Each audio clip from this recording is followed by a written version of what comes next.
As soon as the six-winged heavenly lion beast appeared, it immediately attracted everyone's attention. This six-winged heavenly lion beast itself was equivalent to the late stage of meridian opening, powerful and domineering, with perfect body proportions. Explosive power radiated from every joint in its body. Its body was pitch black, covered in a layer of steel-like scale armor, but the 6 pairs of wings on its back were impeccably white. The 6 pairs of wings looked soft and beautiful, yet each feather on those wings was very sharp, and with just a slight flutter, they were like white blades, howling loudly, and no one dared to doubt their lethality. Additionally, there was a bell hanging around the neck of the 6-winged heavenly lion beast, though it was unclear what it was for. So powerful! Song Xiao and Fan Yu exchanged glances, unable to help exclaiming in awe. This desolate beast, just by standing there, emitted an immensely majestic aura, suppressing the space around it. If it really fought, it would definitely be even stronger than the combat power it displayed on the surface. But Song Xiao and Fan Yu stabilized their minds slightly, appearing extremely calm. They had already secretly agreed on a collaboration earlier.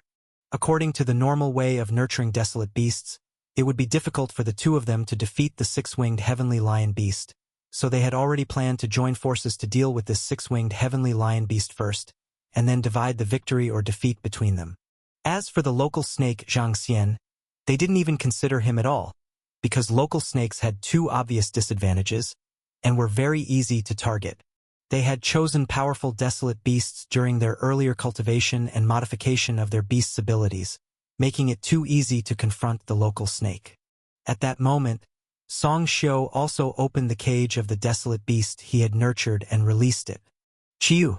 A crisp chirp pierced the sky, the sound as clear and melodious as a phoenix's song, resonating in everyone's ears. It was a red bird, glowing all over with red light.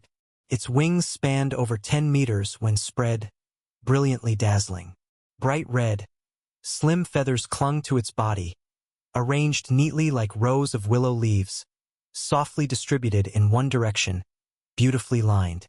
It possessed 4 wings, each flutter of which caused the feathers to flicker with flames, trailing a long tail. The 3 tail feathers were extremely long and slightly curled, each one a different color with various patterns on them. The willow leaf flying dagger sparrow, a desolate beast with late-stage meridian opening strength, a fire attribute, a very strong flying desolate beast, one of the dominators of the skies in the Marquis domain. Subsequently, Fan Yu also released the desolate beast from his cage, and a silver shadow instantly transformed into form. Roar! A sound like a deep bell spread out, heavy and muffled, rushing through the air and landing on the ground with a swift huff, without causing any earth-shattering noise. In fact, not even dust was stirred up, and its form looked very agile. Its shape was quite strange, resembling a mutated large gorilla, almost as tall as a human, only its legs were bent and thin, like bamboo sticks, seemingly breakable with a snap. However, the joints were covered in thick sinewy skin, appearing very solid. Atop the gorilla's head grew a strange red tumor, resembling a rooster's comb, and other parts of its body had various strange protrusions, covered in rough silver hair. The shadow-deficient gray ape, a late-stage meridian opening desolate beast. Compared to the powerful and domineering 6-winged heavenly lion beast and the bright and beautiful willow leaf flying dagger sparrow, Fan Yu's desolate beast immediately seemed inferior and even ugly. However, when the shadow-deficient gray ape appeared, even Zhao Ruizhong's eyebrows raised slightly, because this shadow-deficient gray ape seemed different from the typical ones seen normally. At least, the typical shadow-deficient gray apes did not have red combs. It seemed that Fan Yu had modified it, though it was unclear to what extent the modification had enhanced its power. Doctor, what do you think of these desolate beasts that they have modified? Liang Hao inquired. Zhao Ruizhong's gaze swept over the 3 desolate beasts, especially pausing for a moment on the 6-winged heavenly lion beast. The modification of the 6-winged heavenly lion beast is very successful. It's powerful yet carries a subtle essence. I remember he previously chose another beast pill, the remnant-smelling bug, for nurturing. He hid the beast pill inside the bell around the six-winged heavenly lion beast's neck. It seems he thought things through very thoroughly. Zhao Ruizhong couldn't help but take another look at the bell, pondering quietly to himself. Liang Hao observed the big red bird in the air and said, "That said, this willow leaf flying dagger sparrow is also quite interesting. The power it gathers is not simple at all and seems to contain very strong energy. This energy doesn't belong to the willow leaf flying dagger sparrow but seems to belong to the jade fire ruby eye beast pill, especially targeting the six-winged heavenly lion beast." Zhao Ruizhong turned his attention to the ugly shadow-deficient gray ape, expressing, "The shadow-deficient gray ape seems to have undergone special modification too. That large red comb isn't part of the desolate beast's abilities, but is a modified capability. Fan Yu's system must be cell-related. Being an expert in desolate beasts, his vision in scrutinizing them was very accurate. The aura of the desolate beasts of Song Xiu and Fan Yu is clearly complementary. It looks like they intend to cultivate these kinds of desolate beasts to join forces against the six-winged heavenly lion beast. But speaking of which," Zhao Ruizhong remembered something, looked at the tablet in his hand, and then compared it with the data on the three desolate beasts, nodding slightly. "Interesting." Zhao Ruizhong seemed to have discovered something, appearing quite astonished. "I am actually looking forward to this fight," Liang Hao said. However, whether it was Zhao Ruizhong, Liang Hao, or LV Peng, all three of them completely ignored the last desolate beast, as the local serpent posed no threat whatsoever. What they didn't see was that Xiang Beifei's desolate beast, the moment it left the cage, instantly vanished into the soil. In the wilderness, three desolate beasts faced off against each other. They were controllable because experienced desolate beast researchers knew how to use technology to temporarily control desolate beasts. They simply needed to imprint simple commands into their minds when they were still cubs. So, strictly speaking, these three desolate beasts were under the control of LV Peng and the others. "I know what both of you are plotting," said LV Peng indifferently, looking at Fan Yu and Song Xiu. "However, if your desolate beasts are only of this level, I'm afraid there isn't much of a chance." Song Xiu and Fan Yu exchanged glances, remained silent, but softly issued commands. Whoosh! Whoosh! The willow leaf flying dagger sparrow and the shadow-deficient gray ape had already sprung forward, forming a phantom in the air, charging from left and right towards the six-winged heavenly lion beast with incredible speed, causing explosive whooshing sounds. Three desolate beasts at the late stage of meridian opening, 2 against 1. This was a real test of the six-winged heavenly lion beast's stamina. Swish! The willow leaf flying dagger sparrow flashed in the air, its feathers erupting with thin red lights, countless plume feathers like willow leaf flying daggers, breaking through the void, suddenly streaking towards the front of the six-winged heavenly lion beast. The six-winged heavenly lion beast, seeing the incoming willow leaf flying daggers, did not panic but simply waved its 2 long white wings forward. The white wings instantly turned blue. Bursts of blue ice shot out from the wings, sweeping towards those burning willow leaf flying daggers. Put! Put! The extreme cold and the ice collided fiercely in the air. Immediately exploding, red and blue lights violently undulated, creating ripples that spread rapidly outward, shattering the gray fog that filled the sky. The shadow-deficient gray ape, meanwhile, bent its legs powerfully against the ground, leaping high instantly, reaching 100 meters into the air. Though it was the only one of the three desolate beasts that couldn't fly, it seemed at a disadvantage compared to the other two. However, its jumping ability was astonishing. It could leap up to 100 meters. The shadow-deficient gray ape, now a gray shadow in the air, darted behind the six-winged heavenly lion beast. Its 2 bamboo-like legs swept out in the air like 2 glinting gray blades, slicing towards the back of the six-winged heavenly lion beast. Swoosh! The second pair of wings of the six-winged heavenly lion beast flapped, scattering flames from the wings, rolling towards the shadow-deficient gray ape, the hot air seeming to ignite, distorting the air. However, the shadow-deficient gray ape's bamboo-like legs directly split the oncoming flames in 2 halves, continuing to lunge forward, The six-winged heavenly lion beast's black tail slashed towards the head of the shadow-deficient gray ape. But the shadow-deficient gray ape didn't even attempt to dodge, letting the tail hit its head. Hum! The black tail slammed onto the head of the shadow-deficient gray ape, but it seemed to become transparent, the tail smashing right through its body without causing any harm, while the shadow-deficient gray ape had already closed in on the body of the six-winged heavenly lion beast, its blade-like legs chopping down. Clang! Clang! The clash of metal rang out as the shadow-deficient gray ape's legs hit the six-winged heavenly lion beast, directly sparking a shower of sparks. The most powerful aspect of the shadow-deficient gray ape lay in the fact that its weakness was not in any part of its body but was in its shadow. To harm it, one had to attack its shadow. And in battles in the air, the shadow generally falls on the ground, so as long as it jumped into the air to fight, it was unilaterally attacking. However, the defense of the six-winged heavenly lion beast was astonishing. It was not afraid of the shadow-deficient gray ape's thin yet sharp sweeping legs. When it realized this, it vibrated its six wings, instantly jumping even higher, and at that moment, the shadow-deficient gray ape, missing its strike, immediately lost its footing and started to rapidly plummet downwards. This was a flaw of the shadow-deficient gray ape when fighting flying desolate beasts. Even with its powerful jumping capability, it was at a disadvantage. If it missed its aerial attack, it would fall down, only able to launch another attack by finding another landing spot. However, the shadow-deficient gray ape was not fighting alone. The willow leaf-flying dagger sparrow took the opportunity when the six-winged heavenly lion beast's attention was all on the shadow-deficient gray ape, to also leap up to a higher position. "You Hongba, keep an eye on these SRs for us.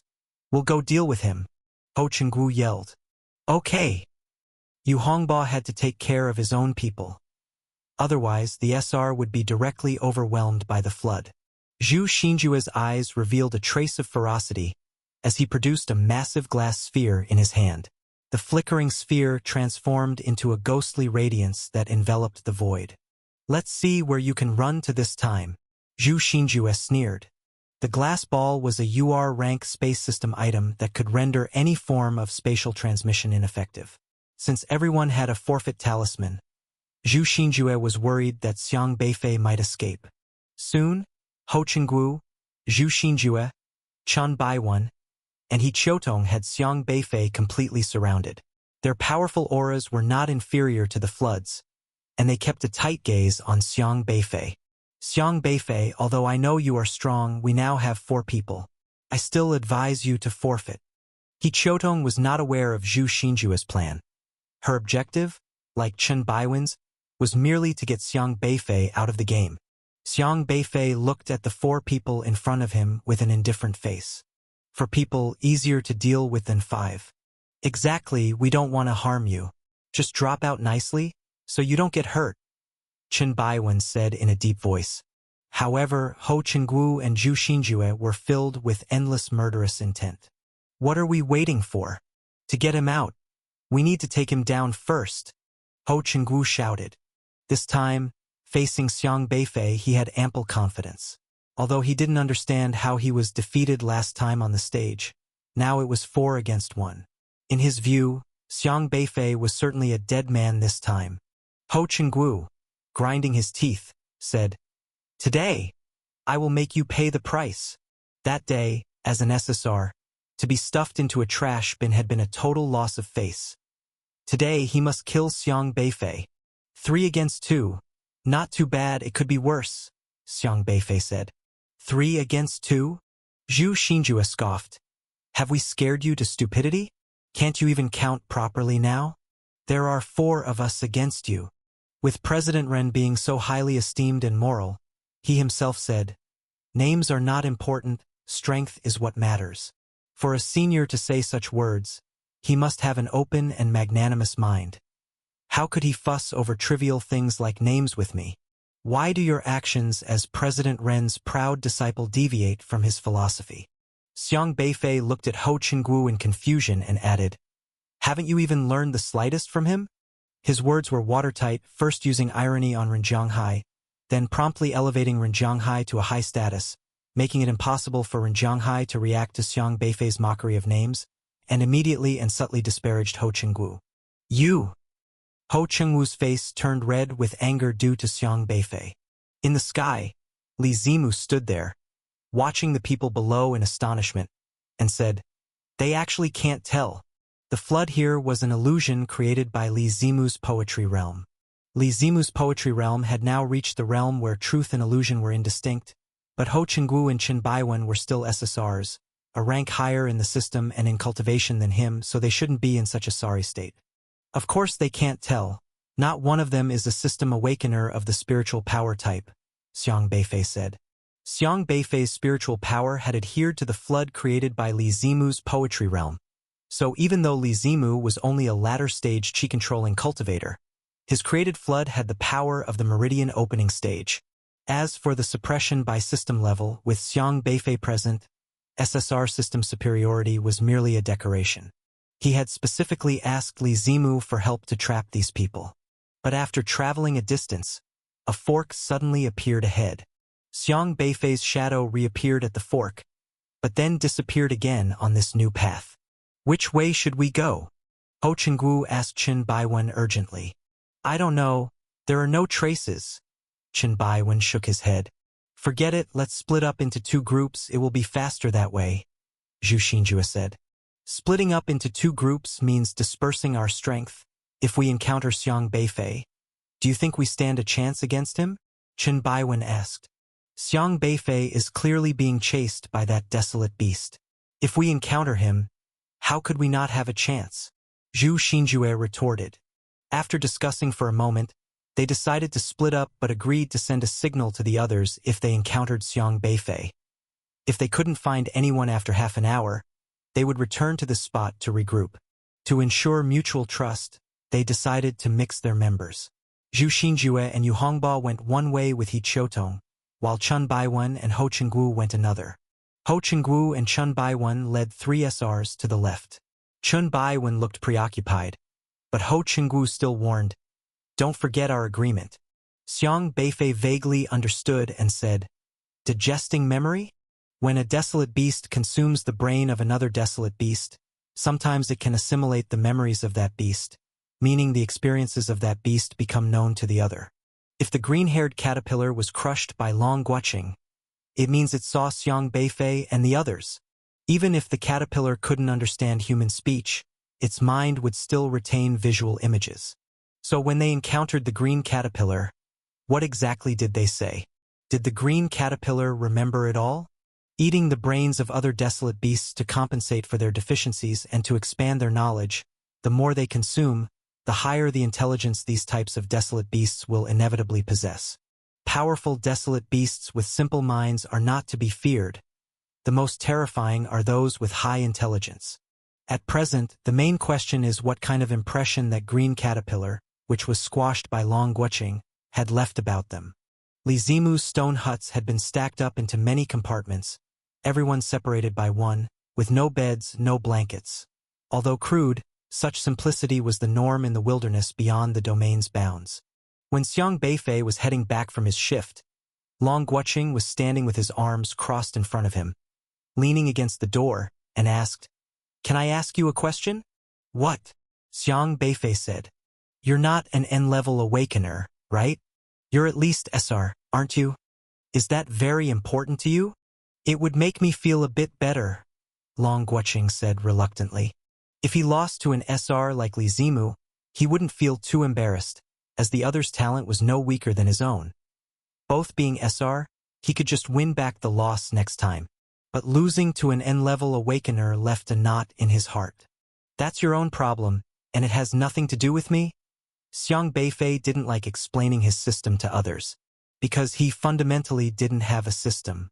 "We are a team. I've told you all about my abilities. But we don't know anything about yours. As a team, there should be mutual understanding," Long Guoqing emphasized. "You finally admit that you're part of a team now? I thought you always liked to show off," Xiang Beifei said. Long Guoqing snorted but didn't refute this point. He did indeed like to show off. Without doing so, he couldn't collect system values. "If you tell me you're SR or SSR, Then I can accept my defeat wholeheartedly, Long Guoqing said. Do you look down on people with system levels lower than your own? What's wrong with N level? Or R level? Or even S level? Aside from cultivating their power, in what ways are their character, morality, personal conduct any worse than yours? Do they need your disdain?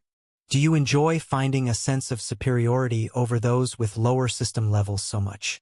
Xiang Beifei said sternly. Long Guoqing found himself at a loss for words. He looked down on those with less talent than himself because, in his view, they would never amount to much, especially the lower-level and level awakeners. He would only show awe to the powerful ones. But his pride was always crushed into pieces before Xiang Beifei. He hoped that Xiang Beifei's system would be at least SR level or even SSR. Then, even if defeated by Xiang Beifei, he wouldn't feel too crushed, and he could maintain the prideful principles he had always upheld. But the one thing he couldn't accept was the fact that Xiang Beifei was an N level. I just can't believe that N-level awakeners have such potential.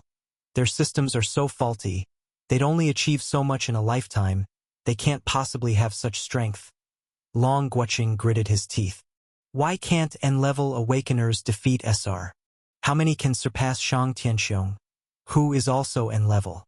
Someone with strength can even kill an SSR while being SR. Everyone lives in this same world. We're all human. You're not nobler than anyone else. You just had a higher starting point. That doesn't mean you'll always be above others in the future. It's best to remain humble, Xiang Beifei said. After saying this, Xiang Beifei went straight to his own compartment. Humble. Long Guoqing's face alternated between shades, pondering over Xiang Beifei's words.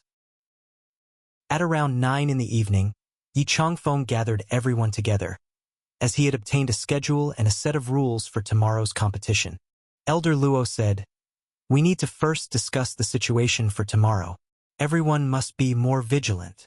The rules were actually already clear to everyone. The competition for new students was divided into individual matches and team pioneering. For the individual matches, 9 universities would compete in a round-robin tournament, facing each other only once, meaning each university would have to fight 8 matches, for a total of 36 matches to be played over 2 days. At that time, it would be decided by the roll of a dice whether the participant from each match would be from the Meridian Opening or Qi Controlling stage. Tomorrow's schedule, the first match, Jizhou University versus Yenzhou University. Our matches are not the first to take place, which is good. Everyone can observe the strength of the other universities first. But the second match is Qingzhou University versus Liangzhou University. Yi Changfeng distributed a flyer to everyone, all of whom looked at the schedule with grave expressions. Yu Qixin, you tell them about the current strength of each university this year, said Elder Luo. Yu Qixin glanced emotionlessly at Xiang Beifei before beginning his introduction. But there's a rule that a person can only participate in a maximum of 2 matches, so when the time comes, I and the other teachers will need to analyze the situation and then decide how to distribute the order of appearance and opponents for the 5 of you. It was like the horse races of Tianji, yet not quite the same. In Tianji's horse races, there was room for strategy over 3 matches, but when 2 universities competed, it was only for 1 match, essentially at random. Thus, it was generally preferable for other universities to first deal with the strong students from different universities, using up their 2 opportunities, and then when it was their own turn, they would only have weaker students to go against. Take Qingzhou University and Liangzhou University, for example.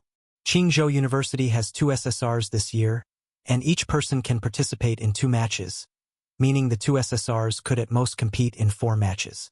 Therefore, Yi Changfeng hoped that Qingzhou University would use their 2 SSRs 4 opportunities to confront the other 7 universities, and by the time they faced themselves, those opportunities would be exhausted, leaving only SRs to compete, thereby increasing their own chances of winning. However, all were elite universities, and the teachers in charge of the teams certainly understood this principle, so the distribution of who would appear in the matches became a game of psychological tactics. Before actually stepping onto the field, no one could know whether the opponent would send their strong or weak students. You should all be clear by now. This year, our university doesn't have an SSR, which means our strength is a notch below the other universities. In individual matches, It will be hard for you to gain the upper hand, Yuchishin said, his gaze fixed on Xiang Beifei. Apart from Qingzhou University, Yenzhou University, and Jizhou University, the other schools also only have one SSR, which is just one in the Meridian opening stage. We don't need to worry too much. After all, we have student Xiang Beifei, Shikiao said timidly from the side. The situation is not that simple, said Elder Luo. In individual matches, you'll fight 8 rounds, and each round is worth 1 point. The total points are very important. But have you considered that, for the sake of securing a higher total point score, the other universities will surely devise ways to secure a guaranteed point? And from whom that almost certain point will come? Long Guoqing and the others understood immediately. From us? Liangzhou University? All 8 other universities shared a common understanding. Liangzhou University had no SSRs this year, meaning no students in the Meridian opening stage. So, to ensure the easy point, they would certainly send out their Meridian opening stage SSRs to face Liangzhou University. Because if an SSR faced another university, sometimes they would encounter an opponent who was also an SSR, both in the Meridian opening stage, and one was bound to lose. If it ended up being a loss for them, it wouldn't be worth it. But now, other universities believed that all Liangzhou University students were only at the late stage of Qi controlling.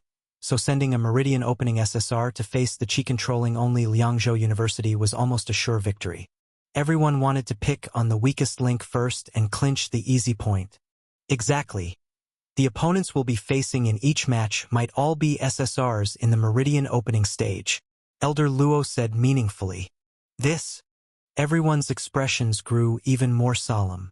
Elder Luo said, "Right now, how to distribute the players for the matches and how to break this situation is something the 5 of you need to discuss on your own. Really, why make a simple competition for new students so complex?"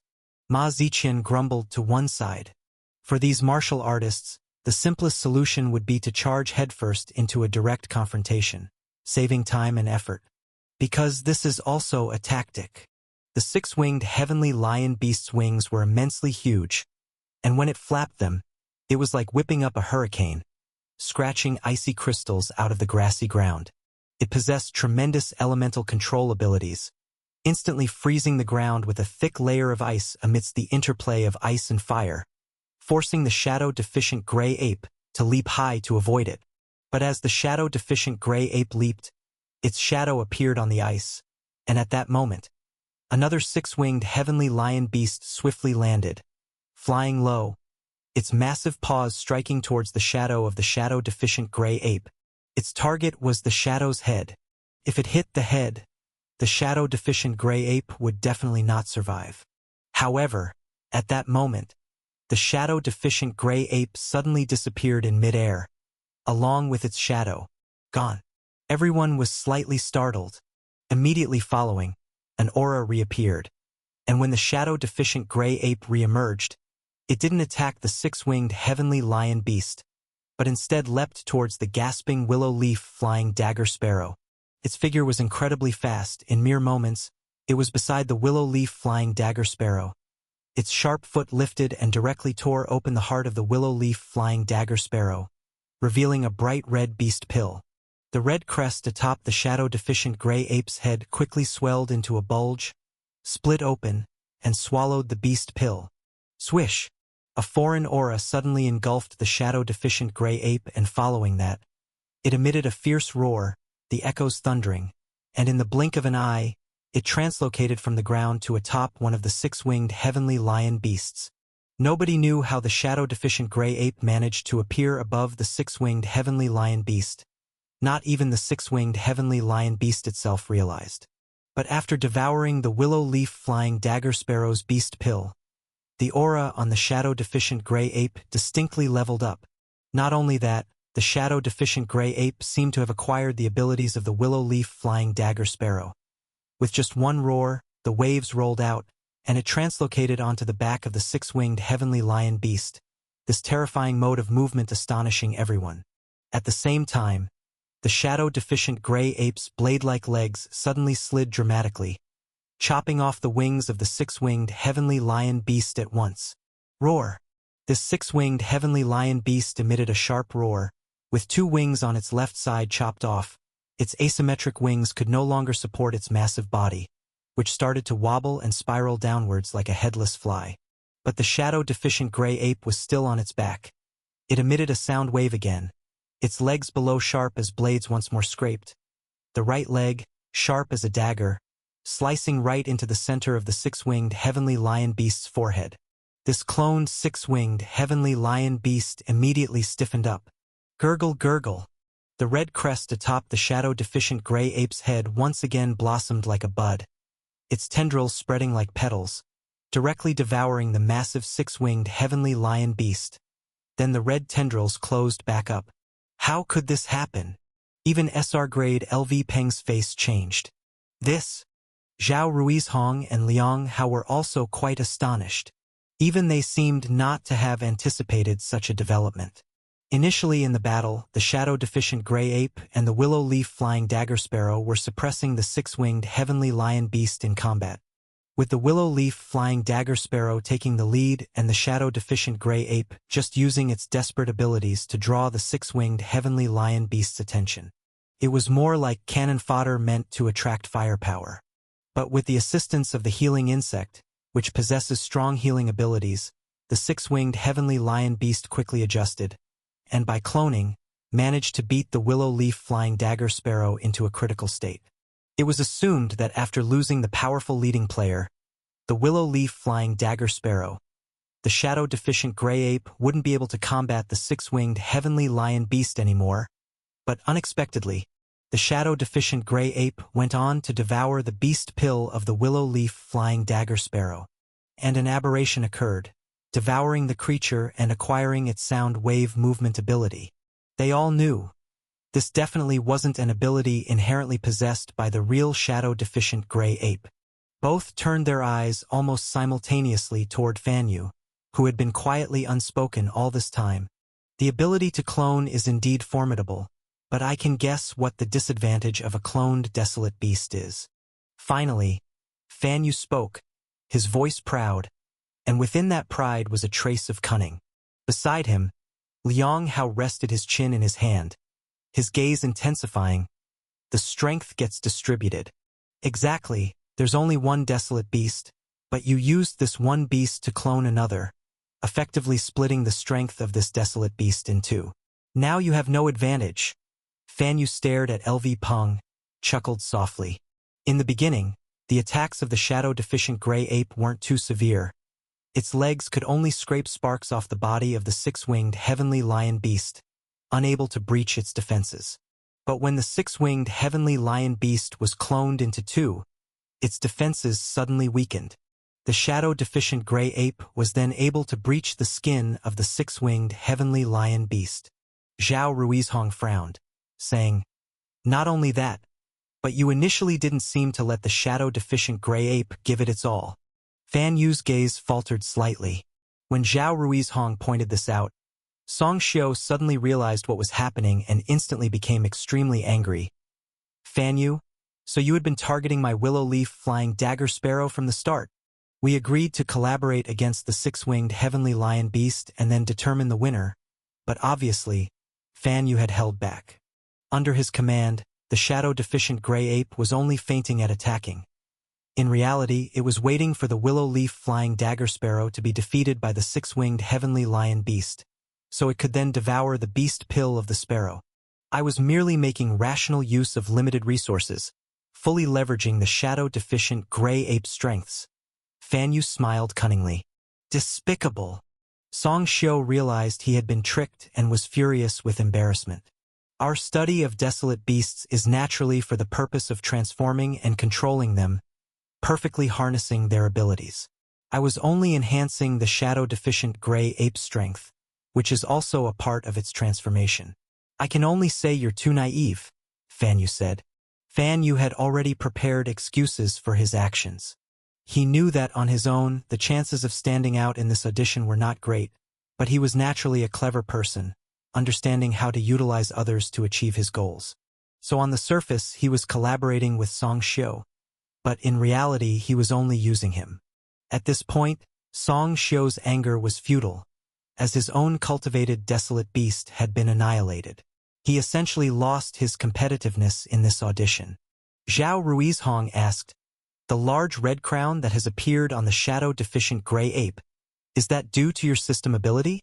"Yes." Fan Yu nodded, admitting it without offering a detailed explanation.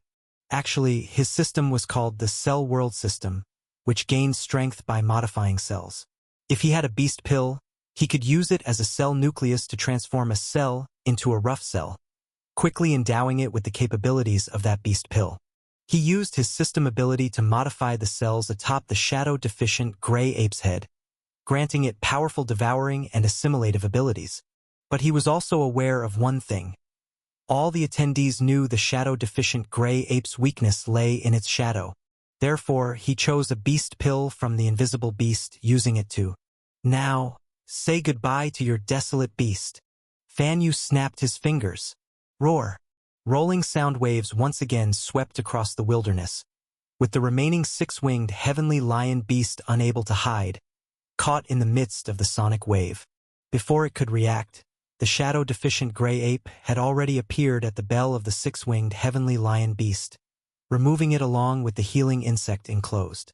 With the loss of the healing insect's treatment, the shadow-deficient gray ape thrust its sharp foot forward and directly severed the head of the six-winged heavenly lion beast. Then, with a flash of its shadow, it also devoured the beast pill. Boom! The body of the six-winged heavenly lion beast, as large as a hill, smashed into the ground, trembling once more. "Although you are an SR-level awakener and I can't compete against you one-on-one, when it comes to the combat power of transformed desolate beasts, you have much to learn," Fan Yu said, glancing at LV Peng with a smug tone.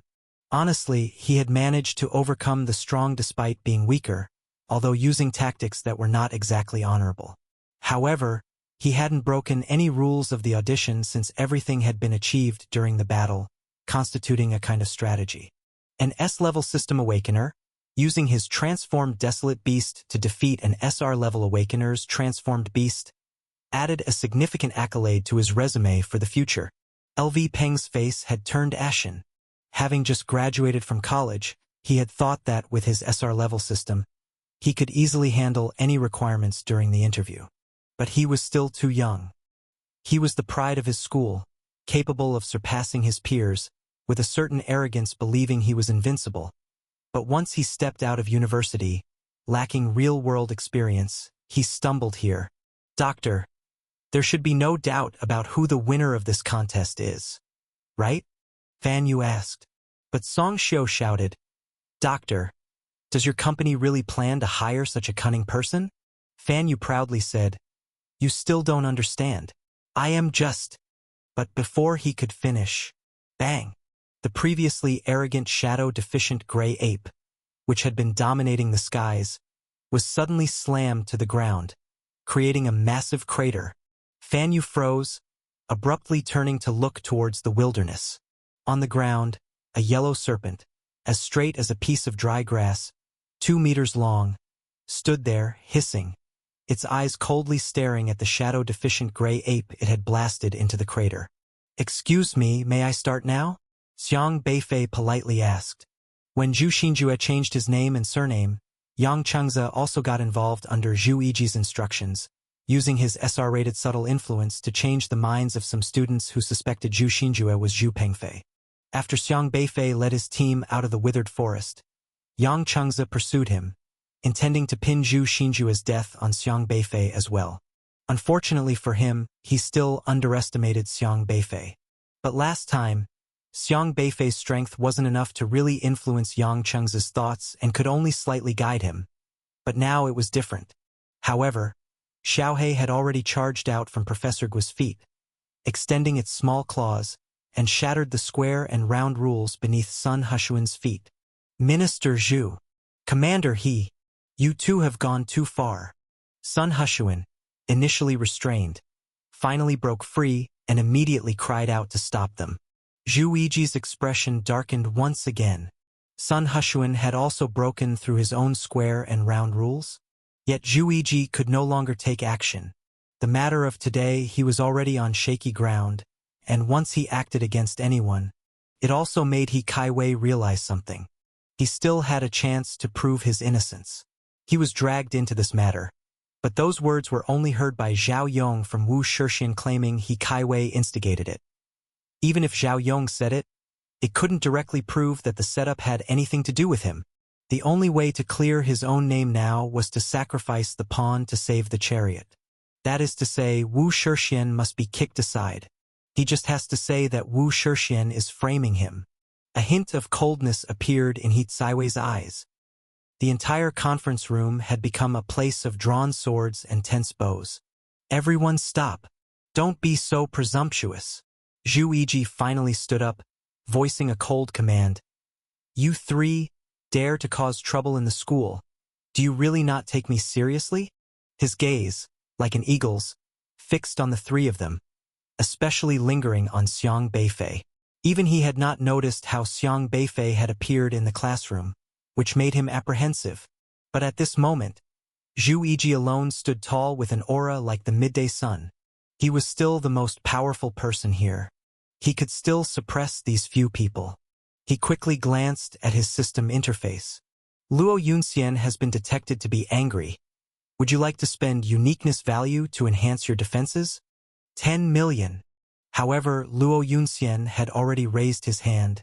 When He Kaiwei's momentum hit the invisible barrier in front of Professor Guo, it was like slamming into a firm city wall, with strange spiritual power circulating all around it, completely neutralizing and transforming He Kaiwei's attack, and then redirected it back along the same path. The attack recoiled on its initiator.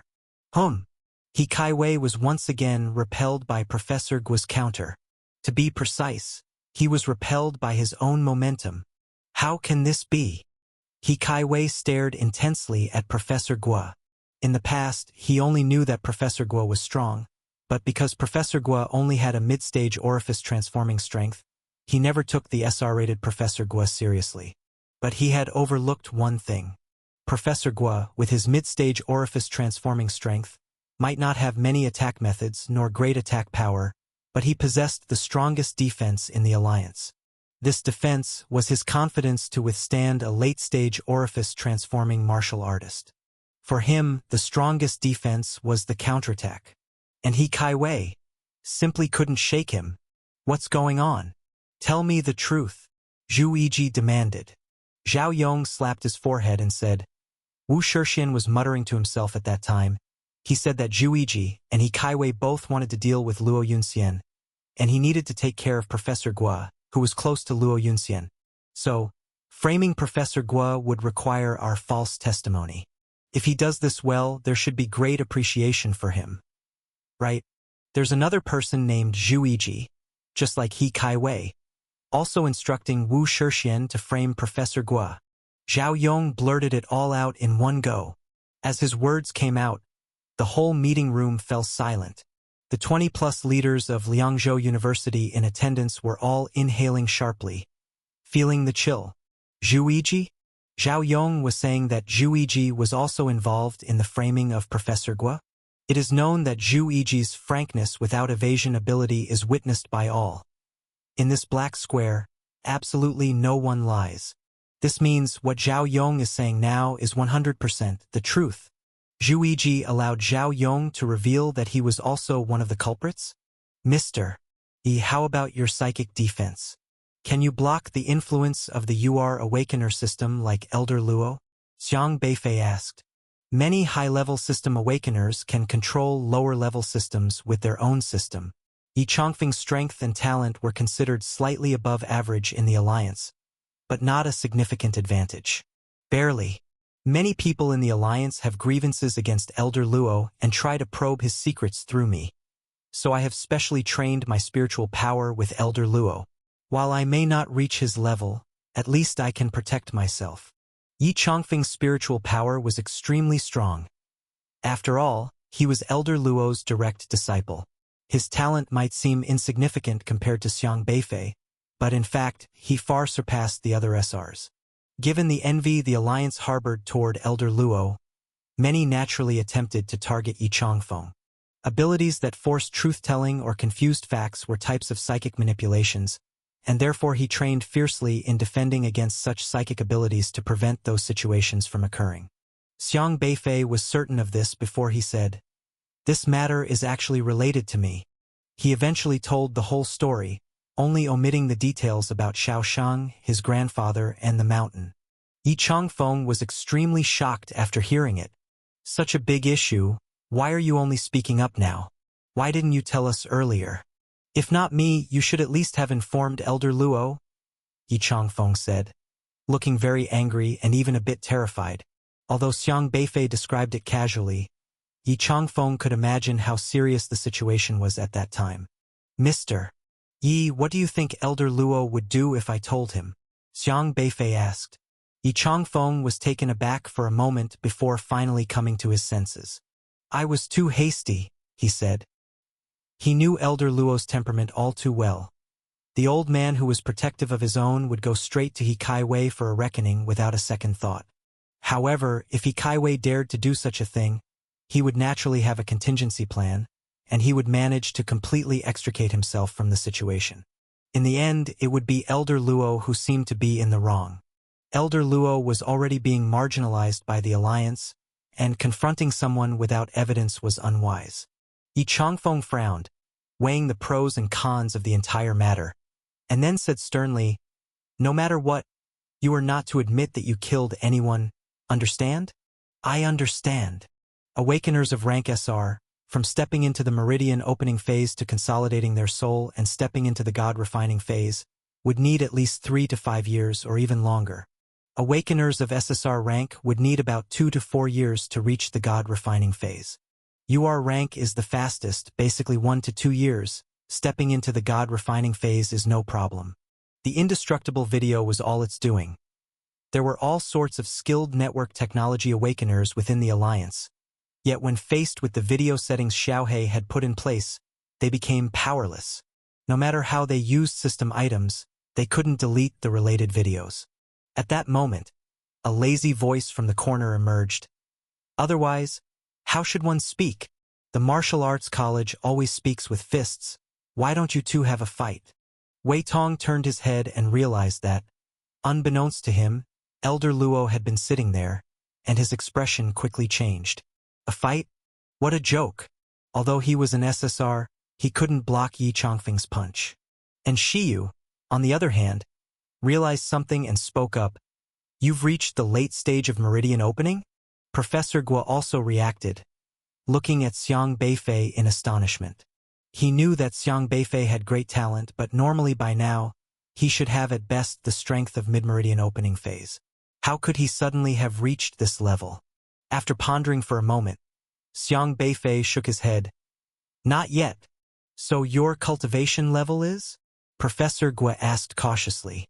"Mid-meridian opening phase," said Xiang Beifei. It wasn't that he didn't trust Professor Guo. To be honest, he was worried about Shiyu. And Shiyu had taken his advice last semester and chosen to develop within the Alliance. She was now interning there. The Alliance had always been watching him, searching for his information, so they would definitely use all means to find a breakthrough from the people around him, and Shiyu was obviously one of them. Of course, with Shiyu's character, Xiang Beifei believed she would not betray him actively. However, she was just an SR who had reached the late stage of meridian opening. If someone like Mu Yiqing, an SSR in the late stage of God refining, came along, it would be quite easy to silently extract information from Shiyu's mouth, even if Liangzhou University had many confidentiality measures for students. Liangzhou University was no longer purely its own entity. For example, the person managing the martial arts college from the literary Dao sector was a delegate from the Alliance, all watching over Xiang Beifei. His own strength had already increased rapidly. In half a year with the awakening system, he reached the early stage of meridian opening. Within less than a year, he had reached the late stage of meridian opening, far surpassing ordinary SSRs. Such a terrifying speed of cultivation, even UR rank awakeners could not achieve. If those people knew about his swift cultivation progress, they would probably go to great lengths to trouble him. Therefore, Xiang Beifei had to keep it a secret until he broke through to the God refining phase. At that time, he would truly have the ability to protect himself, unafraid of people like He Kaiwei. And he would also be able to give the lofty SSR and UR members from the Alliance a surprise lesson. He had already spread the news, and even made a point of demonstrating his mid-meridian opening strength in front of many students some time ago, so as to put He Kai-wei at ease. He Kai-wei would definitely think that it was Elder Luo who had killed those 3 people, so he wouldn't dare to act rashly. He Kai-wei and his people focused their attention on Elder Luo, which meant that they would not pay attention to Xiang Beifei, whose cultivation was only at the mid-stage of meridian opening. In this way, Xiang Beifei could quietly develop. Once he had gained enough cultivation, he would be able to break out and fight in group battles. So that's how it is. Professor Guo could still accept this level of strength, but it obviously somewhat dampened his interest. He actually hoped that Xiang Beifei's cultivation was in the late stage of meridian opening. Then why did you inquire about the soul? Professor Guo asked again.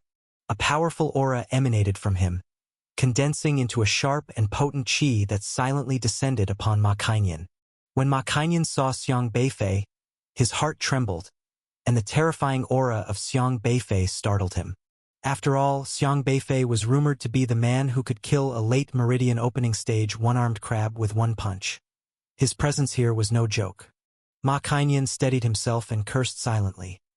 He was an official of the Alliance, and despite the young man's fame, he was still a mere commoner with no power or influence. If anyone should be afraid, it was him. Xiang Beifei, quite the big shot, Ma Cainian said sarcastically. Xiang Beifei didn't bother to respond and, with an indifferent glance, walked over to Kong Daming and asked, I just saw the phone message. What happened to my grandfather? I don't know, he seemed to be feeling unwell just now, so I assisted him up the stairs to rest, and now he's upstairs, Kong Daming replied. Understood. I'll go up and see him. Without another word, Xiang Beifei headed for the stairs. However, Ma Cainian, seeing himself being ignored, was quite angered. Humph! Not even the common courtesy until now. Get lost, Xiang Beifei said directly. Yes. Ma Cainian's mind went blank as he involuntarily lay down and actually rolled away on the ground. Ha! Kong Daming and Zhang Xiang watched in shock as Ma Cainian rolled away on the ground, both completely stupefied at the moment. Ma Cainian had actually just rolled away like that? The turn of events had caught them all by surprise. Why do we need to patrol the archives room? Who would bother to come to the archives bureau to steal anything for no reason? I say, even if we didn't come for a year, it probably wouldn't matter. Zhou Guan lazily held the back of his head and followed behind Sun Zhong. He was not very interested in this work and grumbled continuously along the way. Sun Zhong walked to the 3rd floor, patrolling past row after row of rooms. You patrolled the N-level personnel review department. Patrol points +2. You patrolled the N-level personnel dispatch department. Patrol points +2. Sun Zhong made a couple of rounds in the empty room, pressed a button on the wall to confirm the alarm system was working correctly, then left the room. You patrolled the General Archives entrance. Patrol points +5. But just then, Zhang Xing thought of something, pulled out his phone, and video called his son, then asked, Son, you said you've seen Xiang Beifei before. Have a look. Is this person Xiang Beifei?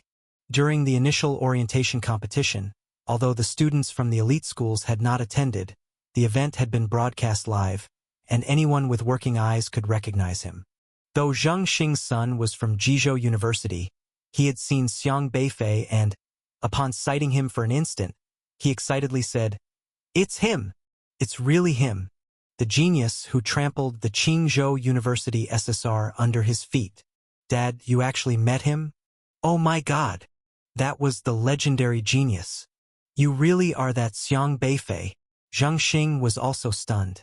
His son had talked to him about the freshman competition before going back home for the vacation. This is impossible, impossible. Fan, you could not accept what had just happened. As an S-class warrior, using some strategies with the help of the shadow-deficient gray ape, he had forcibly defeated LV Peng's modified 6-winged heavenly lion beast, which was an SR class. This was an instance of triumphing over strength with weakness, something he could boast about for a lifetime. Yet, in the blink of an eye, His own desolate beast had been devoured by an inexplicable local snake. He looked at Xiang Beifei in disbelief, unable to comprehend how this person had managed to raise such a terrifying giant snake. But the reality was right before his eyes, and his reluctance to accept it was futile. On the other side, Song Xiao turned her head, her face full of surprise, and asked, "Why could the shadow-deficient gray ape be killed by the local snake even though it was invisible?" The weakness of the shadow-deficient gray ape is not its literal shadow, but rather something akin to soul power. To maintain its combat effectiveness, it must always be attached to a tangible object. It doesn't matter whether its body is invisible or whether it has a shadow, you just need to tear at the position where it sinks. Xiang Beifei didn't keep it to himself, explaining the weakness of the shadow-deficient gray ape with great pleasure. Everyone was a martial artist fighting against desolate beasts, so it was beneficial to enlighten them on their blind spots in knowledge. The body of the shadow-deficient gray ape was invincible in combat with other desolate beasts, always unharmed, because its body had no soul, having detached its soul. Therefore, it mattered not how its body was attacked. However, the soul needs a physical object to reside in: earth, leaves. These were all things that could temporarily store a soul. Normally, the shadow-deficient gray ape just habitually used its shadow as a marker for where to store its soul, but in reality, even in darkness where no shadow is cast, its soul still falls right beneath its feet, not disappearing. Typically, desolate beasts, not being as intelligent as martial artists, encountering a shadow-deficient gray ape, wouldn't know to attack its shadow, so the shadow-deficient gray ape had strong combat power among desolate beasts. But for martial artists it was simple. Even if they didn't understand the complexity of the soul, attacking its shadow was still the right approach. The battle among the desolate beasts had concluded, and the one standing in the wilderness was that skinny local snake, skinny as a bamboo pole. At this point, even LV Peng and SR Class had nothing to say. Zhao Ruizhong suppressed the excitement in his heart. He had already dashed out, coming before the local snake, and observed it as if it were a piece of art, admiring it in amazement. The local snake coldly watched Zhao Ruizhong, sandstorms erupting around it as it rushed towards him. Yet Zhao Ruizhong still carefully stuffed that local snake into a glass incubator, fearful of harming it. Zhao Ruizhong suppressed the excitement in his heart, packed up the local snake, took everyone out of the simulation room, then said to LV Peng and the others, "That's it for today's interview. You can go back and wait for the news." But in reality, all three of them understood what Zhao Ruizhong's words meant. Going back to wait for news meant that there would be no further news. Everyone couldn't help but take another look at Zhang Xian, resignedly hanging their heads in dejection as they left. Xiang Beifei was also planning to leave, but Zhao Ruizhong stopped him, saying, "Could you please wait a moment?" "Oh, sure," Xiang Beifei said.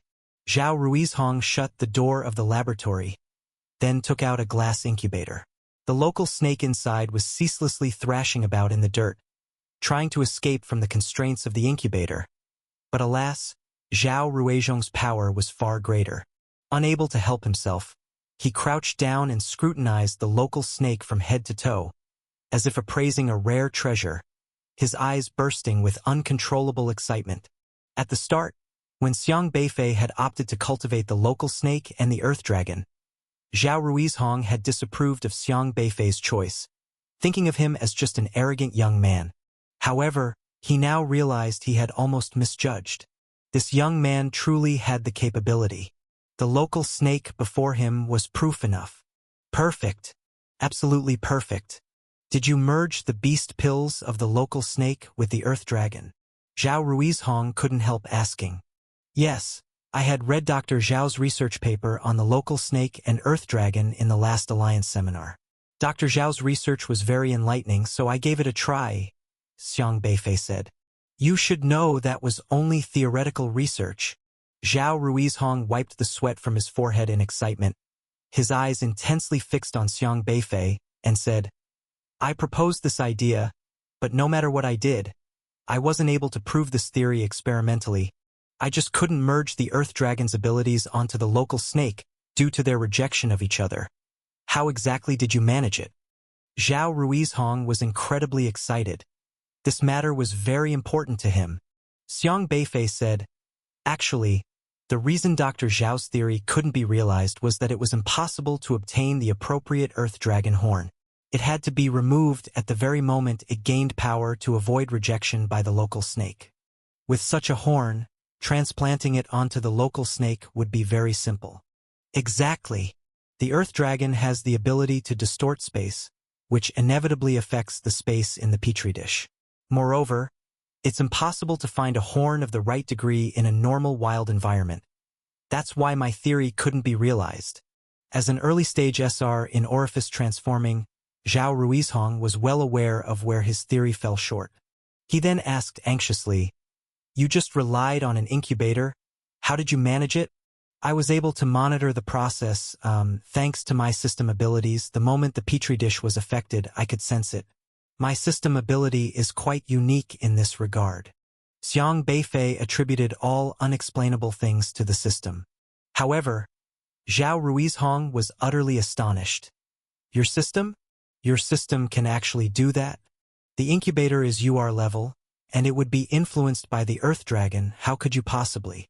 "I didn't use my system to measure directly. It was done indirectly through calculations. I am especially good at spatial fusion calculations. By recording all the conditions of the entire local snake and then combining it with its physical qualities, I can calculate the developmental extent needed for the Earth Dragon's horn. Then, combining a space-time variable that my own system provides based on time and spatial coordinates. I call this value Era's hyperspace variable, and it changes all the time." Xiang Beifei spouted a bunch of technical jargon, none of which was true. Since Zhao Ruizhong couldn't see his described system, Xiang could say whatever he wanted. He clearly stated that it was his system's calculations, so Zhao Ruizhong could not fully verify the entire calculation process. After a spate of nonsense, Zhao Ruizhong was completely taken in by him. At that moment, Zhao Ruizhong's face showed tremendous astonishment. Although he didn't understand what Era's hyperspace variable meant, it seemed incredibly impressive, prestigiousness beyond comprehension. "So this is actually your system ability." Even though he was an experienced biological desolate beast researcher, unique in the field of biological transformation, with various authoritative research throughout Zhou, and even many of his studies had been included in textbooks, yet Zhao Ruizhong found no reason to question it. If it had been before, hearing Xiang Beifei spout so much nonsense and come up with something like an Era's hyperspace variable, he would have unhesitatingly cursed, "Nonsense! Full of hot air." But the man had perfectly combined the local snake with the Earth Dragon, even allowing the local snake's formidable strength to be perfectly exhibited, turning his theoretical research into reality. This was no longer mere nonsense. This so-called Era's hyperspace variable must definitely exist. This Zhang Xian is genuinely skilled. As an early-stage SR-level researcher himself, familiar with the abilities of systems, he knew well that everyone in this world has various unique systems, and systems differ from person to person, with the most bizarre system abilities existing without doubt. If Xiang Beifei's system specialized in this type of calculation, even an SR level like Zhao Ruizhong could not doubt this kind of algorithm. But when I saw the transformed local snake you worked on, it seemed even stronger than the combination of the local snake and Earth Dragon in my theory. "How is that possible?" Zhao Ruizhong asked again. Xiang Beifei pondered for a moment, then said, "The heart of the local snake contains 2 beast pills, and the interaction between the 2 beast pills is not as simple as 1 + 1. They produce a qualitative change." Zhao Ruizhong and Liang Hao looked at each other, seeing the astonishment in each other's eyes. But different beast pills would reject each other. Zhao Ruizhong hurriedly said, "I used my system ability to calculate a very complex array through Era's hyperspace variable that perfectly solved this problem. It can eliminate the repulsion produced between any 2 different beast pills. Of course, each different beast pill requires a new calculation, and of course only I can perform it," Xiang Beifei said. The purpose of this application was aimed at investigating the fusion of beast pills. If he didn't claim to have this unique patent for fusing beast pills, how could he possibly attract the attention of the Wufu Desolate Beast Research Company? Indeed, both Zhao Ruizhong and Liang Hao's expressions became serious, because eliminating the repulsion between beast pills was a problem they had always been trying to solve. But many of their SR level and even SSR level awakeners hadn't managed to achieve it, yet unexpectedly, an S level awakener had done it. Although this S level was not highly skilled, only at early meridian opening, the problem was that his system-provided Era's hyperspace variable was genuinely impressive. Indeed, one should not judge by appearances or system levels. Expertise requires specialization. In any work field, what matters is the most suited system ability, not the level of the system. Dr. Zhao, it's getting late, so I'll go back and wait for the news, Xiang Beifei politely said. No, we need to discuss the details of your hiring, Zhao Ruizhong said, unable to contain his impatience. At the school, the only people who could provide useful system rewards for him were the teachers. Other students, even if they were S-rank, were still only at the initial stage of chi controlling. Their task rewards were useless to him. He had unintentionally participated in many teachers' tasks a long time ago. These people chose to become teachers because of their own systems and often set tasks involving students. However, system rewards don't come instantly. To receive a reward, he must wait until the other party completes their task. Some people's tasks took a long time to complete, ranging from a few days to several months, so even if he participated in the rewards, they wouldn't come quickly. However, Xiang Beifei had his own principles. Some teachers and students were quite nice to him, struggling through tasks to improve themselves. It would be unjust to lose their rewards. He wouldn't target those people. As long as they didn't bother him, everyone could live in harmony. During the weekend break, Xiang Qingde went to the vegetable market, while Xiang Beifei stayed home and continued practicing the Chaos Yin-Yang formula, finally breaking through to the mid-stage of chi controlling. He discovered that his rate of improvement was faster than those S-rank awakeners. Even Zhuo Jing and Lu Qianruo were still at the initial stage of chi controlling, while many R-rank and N-rank students hadn't even reached the threshold of chi controlling. All of them had systems.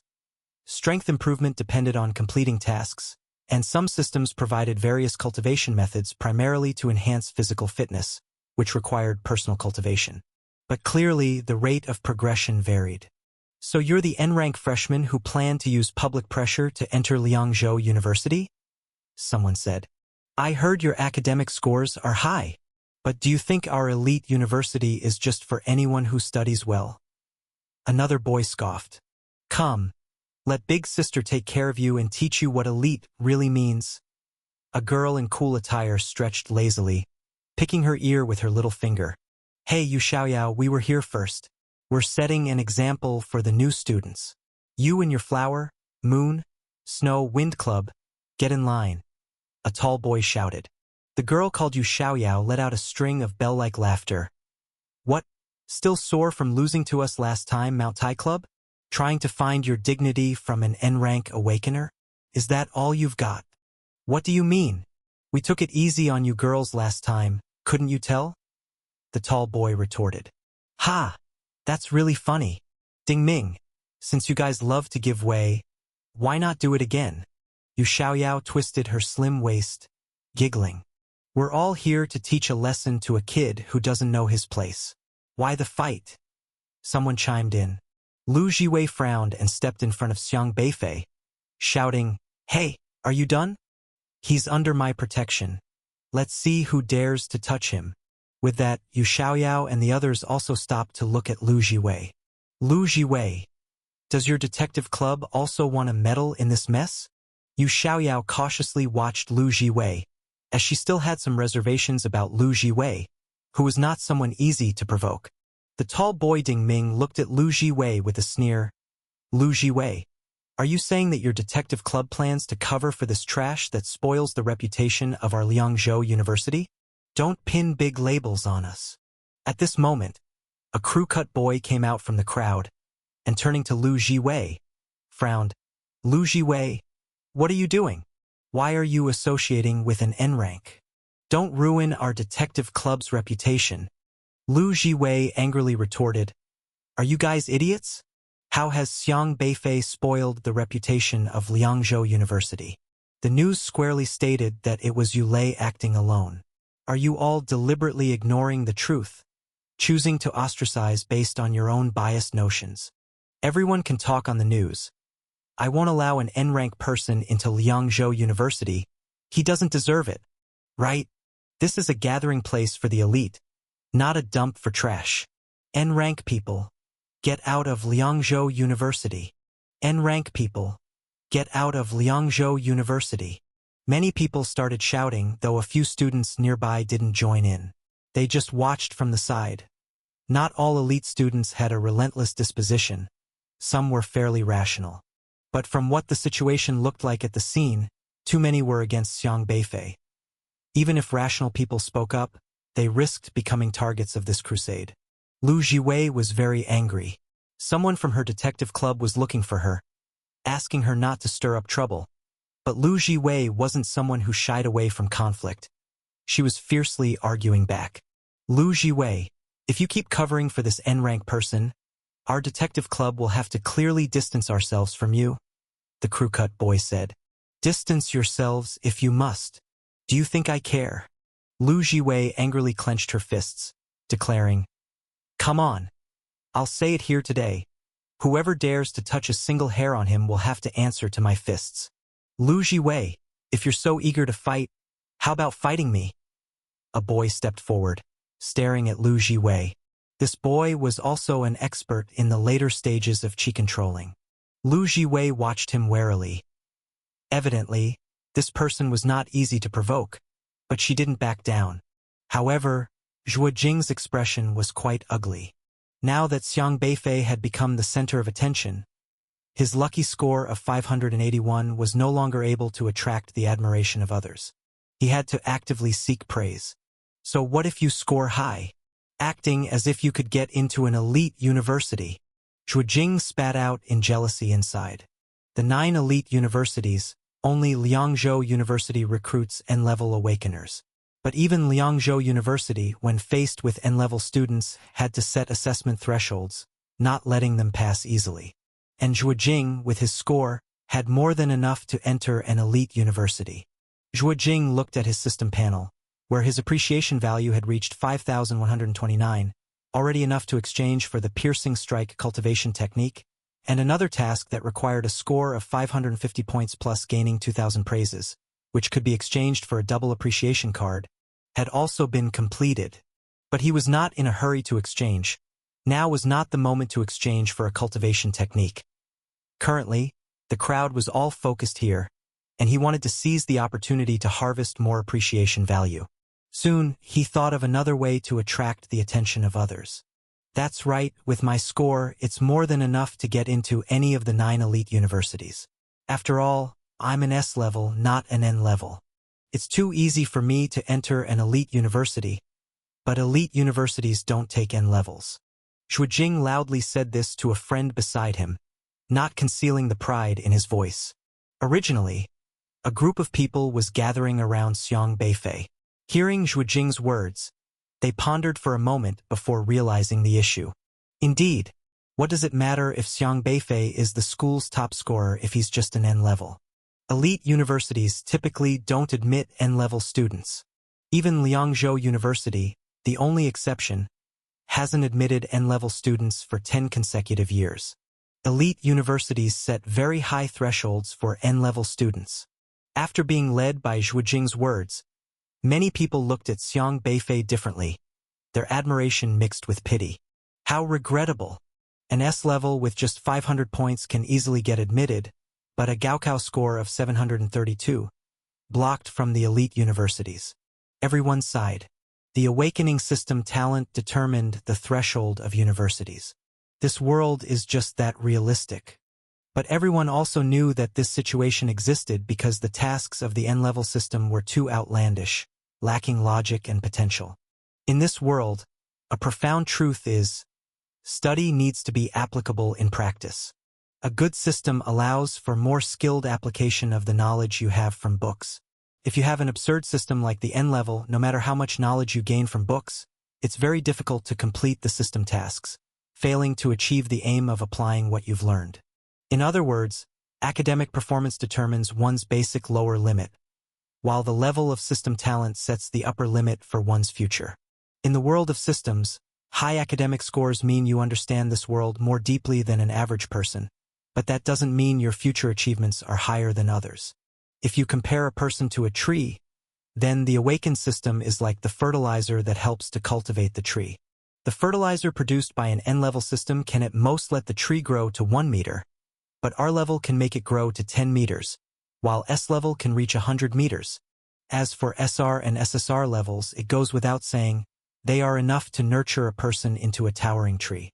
And the 9 elite universities, as the name suggests, cultivate students with high future limits. What a pity for such a good seedling, even if he had an R-level system. Someone couldn't help but lament. Yes, such a shame. Others echoed, sympathetic, regretful, reveling in schadenfreude. All kinds of gazes were present, even though there was still a slight hope for N-level candidates at Liangzhou University. That hope was slim, because that assessment is said to be an insurmountable chasm for N-levels. Who could have imagined the school's top scorer with 732 points would face such an awkward situation? At the same time, everyone's outlook on Zhuo Jing was more optimistic. Although his score was only 581, more than 100 points less than Xiang Beifei, the point was he was S-level. With such a result, he was destined for one of the 9 elite universities and could choose a good major. The class leader is still amazing. Which one of the 9 elite universities are you planning to pick? Someone asked enviously. Do you even have to ask? With his bonus points, he has a total score of 631. He can pick any of the 9 elite universities. Yes, an S-level's 631 points is much stronger than an N-level's 732 points. You have received Kongkong's praise, appreciation value +2. You have received Lu Lan's praise, appreciation value +2. Zhuo Jing took the opportunity to harvest another wave of appreciation value, and his whole being felt refreshed and invigorated. He pretended to be humble and said, "Oh, not at all. Everyone's praise is misplaced. I've already set my goal. As a member of Liangzhou, I plan to stay and apply to Liangzhou University." In fact, his decision to apply to Liangzhou University was a spur-of-the-moment one. Xiang Beifei's regular grades were never as good as his, but he had surpassed him in the university entrance exam, which really irked him. He knew that Xiang Beifei's only chance to apply to an elite university was Liangzhou University. So he would choose Liangzhou University too. Xiang Beifei was bound to be eliminated by Liangzhou University during the admission test. But wherever he chose to go now, he was a prospective student of that elite university. 581 points got into Liangzhou University. 732 points got rejected by Liangzhou University. What a stark contrast. And so, he, an S-grade genius, would shine even brighter. Many people nodded slightly, appreciating Zhuo Jing's words. Zhuo Jing glanced at Xiang Beifei with a slant of pride in his eyes. So what if you're the valedictorian? So what if you're first in raw scores? My 581 points will still utterly eclipse your future. They will still steal your spotlight. They will still shift everyone's attention from you to me. Jealous, aren't you? Haha. Not only did I complete the system task and overshadow the valedictorian's limelight, but I also gained a lot of appreciation value. Awesome. Zhuo Jing hummed a tune to himself. Now it was time to receive the system rewards. He looked at the system interface with delight, at that double appreciation card, and the piercing strike, cultivation technique, then clicked on Receive Reward. 1 minute later. Where's my system reward? Zhuo Jing suddenly turned to stone on the spot. Damn system. You've swallowed my reward again. Zhuo Jing felt darkness before his eyes and nearly passed out. Although Zhuo Jing was an S-grade awakener, he had only awakened the system 2 months ago, and his cultivation was still only at the early stage of chi controlling. Therefore, both the piercing strike and the double appreciation card rewards were also at the early stage of chi controlling. These rewards were something Xiang Beifei wouldn't even glance at, but he accepted them nonetheless. The reason was simple: happiness. He would return the mistakenly taken rewards to those with whom he had no grievances or animosity. For those kind to him, he would respect them and try his best to help them. But for those who sought trouble with him, who bullied him to his face, there was no need for courtesy. If he couldn't use it himself, he could feed it to a dog. Xiaohei, a little snow-white puppy, happily swallowed the 2 items, turned them into spiritual chi crystals, and collected them. Damn system! Damn system! Zhuo Jing nearly went insane. He still didn't understand what had happened, assuming that the system had malfunctioned again since it had glitched before. If not for the many people present, he would have already cursed out loud at his system. Little did he know that his rewards had actually ended up in the paws of a little puppy. Because of Zhuo Jing's words, many people no longer envied Xiang Beifei, the school's top scorer, and their attention gradually shifted to other S-grade students, which actually relieved Xiang Beifei. He didn't like being surrounded by people. The crowd dispersed quickly, and the other school leaders went to congratulate the other students. Only Principal Li Nanxing stayed. His expectations of Xiang Beifei never diminished from beginning to end. Xiang Beifei found a cheap holiday hotel where a night cost 199 yuan, which was decent enough. He took a comfortable bath and then sat on the bed, kicking Era, who had taken up half of it, to the side. "Shrink a bit. This is my bed, or you'll sleep on the floor." "Ooh." The wooden Kirin grumbled twice in dissatisfaction, but it obviously preferred the soft mattress and unwillingly shrank to the same size as Xiaohei. Earlier in the lab, it had been forced to shrink to palm size and then, using Yi Chongfeng's eclipse sword for invisibility, stayed on Xiang Beifei's shoulder. It had been itching to burst out and raid the beast pill cabinets, regarding the many beast pills as a supermarket snack rack. But it was beaten by Xiang Beifei. "Ooh." Thinking of those beast pills, it was still feeling sore about it. "Stop howling. I've named a technique after you, aren't you satisfied? You have to understand, Era's hyperspace variable is desperately needed by them. Once we infiltrate the key lab of the Wufu Desolate Beast Research Company and find more beast pills, I'll let you eat your fill," Xiang Beifei said languidly. Era's eyes lit up. "Woof woof," Xiaohei reminded him. Xiang Beifei glanced outside the window and said with a smile, "Someone is monitoring us? That's good. It means we're in the right place." If he wasn't mistaken, Zhao Ruizhong must have reported his ability to merge beast pills. Zhao Ruizhong would surely try to replicate the experiment after he left, but even if Zhao Ruizhong knew all the experimental steps, it would be useless if the critical matter of the beast pill's repulsive forces couldn't be reconciled. The consequence would be death from backlash for the local snake. Era's hyperspace variable, plainly speaking, is the ability of return to the original state. Whenever the powers of 2 beast pills were about to clash, his return to the original state, embedded in the array patterns, would resolve the conflict. This ability was very unique, unlearnable by others, and even copying his experiment would prove futile. If Zhao Ruizhong discovered that he couldn't replicate the experiment, he would surely report it. How could Unrestrained possibly let go of someone who could reconcile the repulsive forces of beast pills? Therefore, it wasn't surprising that someone came to monitor him. Currently, Xiang Beifei didn't know what abilities Zhao Ruizhong had, what position he held in the Wufu Desolate Beast Research Company, or what his status was with Unrestrained, but the presence of the white beast pill in the lab confirmed that the Wufu Desolate Beast Research Company was connected to Unrestrained. Xiang Beifei walked to the window and stretched. He was on the 6th floor of the hotel, and it was already 7 p.m. The night view of the city was not bad, bustling with traffic, neon lights flickering, and the streets filled with people rushing home from work. Above these people's heads were all kinds of system interfaces, flashing system information non-stop. Everyone was diligently completing system tasks to improve themselves. Then, Xiang Beifei pretended to casually glance at the rooftop of a tall building across from him. It was pitch dark there, where only a few stars could be seen occasionally, and in the sky hung a crescent moon with a missing corner, clearly without a single human figure. But in the darkness, a system interface was stubbornly shining. Because it was too far away, even with Xiang Beifei's excellent vision, He couldn't completely make out those small prompts. So he took a pair of high-tech glasses out of his pocket and put them on.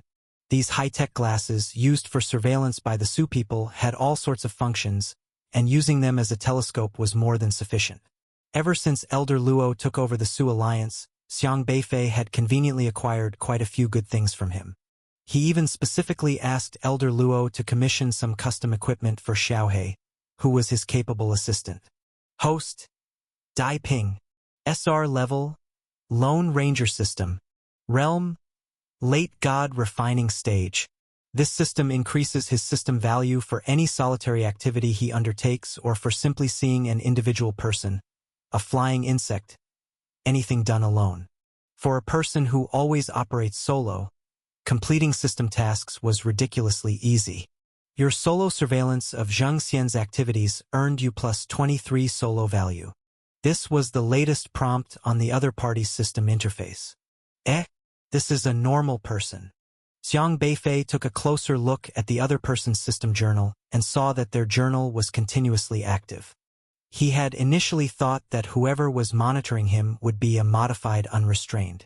Normally, our level awakeners with late God refining strength were considered modifiers, whose system journals would stop, as they can become stronger without completing system tasks. But unexpectedly, it turned out to be a normal high-level system awakener. This surprised him quite a bit. However, normal system awakeners were not bad either. At least they were easier to deal with than those like Hua Jue. Because Dai Ping involved him in a system task. Did they send someone to watch me in case I left? Xiang Beifei gently smiled, scrutinizing the person's system journal. Most of the journal entries were solitary activities the person had done, mostly trivial, including going out to eat alone, staying in a room alone, using the restroom alone. These were not the details Xiang Beifei was looking for. So he continued browsing, in search of useful information. June 15, 3031, your solo meeting with Qin Hongyi earned you plus 35 solo value. Qin Hongyi. It was indeed him. Today is the 15th. This happened today. Looking at it like this, it should have been just a few hours ago. Xiang Beifei's eyes flickered for a moment before he continued reading. After a series of irrelevant journal entries, he saw the following. June 15, 3031. You left the core base alone. Solo value plus 45. June 15, 3031. You single-handedly killed the Blood Spirit 9 Lightning Dove. Solo value plus 46. Xiang Beifei quickly grasped this clue. Leaving the core base, and the next entry is about killing the Blood Spirit 9 Lightning Dove. This means the Blood Spirit 9 Lightning Dove must have been near the core base. The Blood Spirit 9 Lightning Dove is a mid-meridian opening desolate beast, which indicates that it was in the Marquis domain, meaning that at the time this guy left from the core base. So, in the desolate wilderness outside of Yuzhou, which area of the Marquis domain is the Blood Spirit 9 Lightning Dove distributed in?